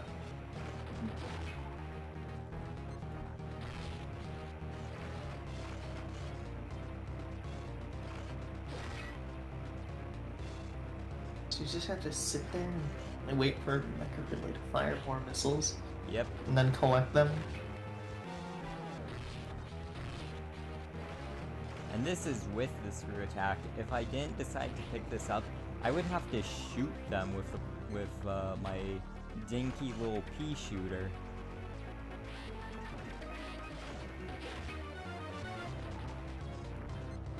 Yeah. No, that's just a stupid requirement. Again, there's a reason they didn't bring this back.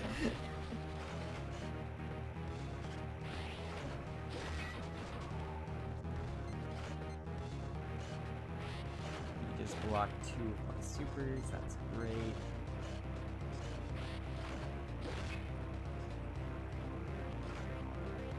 But yeah, you just gotta be big chillin' next to this wall for quite a while. This wall and Samus are best friends. Oop. And I got comboed.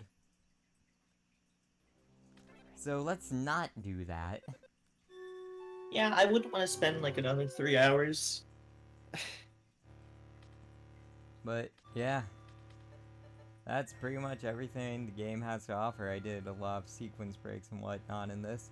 Although there is a method where you can just straight up kill Ridley before Kraid, and you pretty much have to do that on the 15% run, because Ridley is a lot easier to kill than Kraid. Yeah, because presumably you don't need missiles to kill Ridley, right? No, you do. But there's an Oh, you do? exploit with his AI. So if you stand right under his feet, he'll try to swoop down and grab you, but he can't because you're right under his feet. So there he'll only do 2 attacks, either swoop down and grab you or shoot a bunch of fireballs.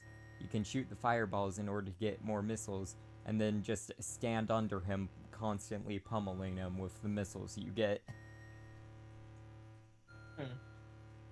But anyway, not sure if there's much more to do here, so thanks for stopping by and like joining the call, Martin. That I think that my really pleasure. helped, just having someone else to actually talk to.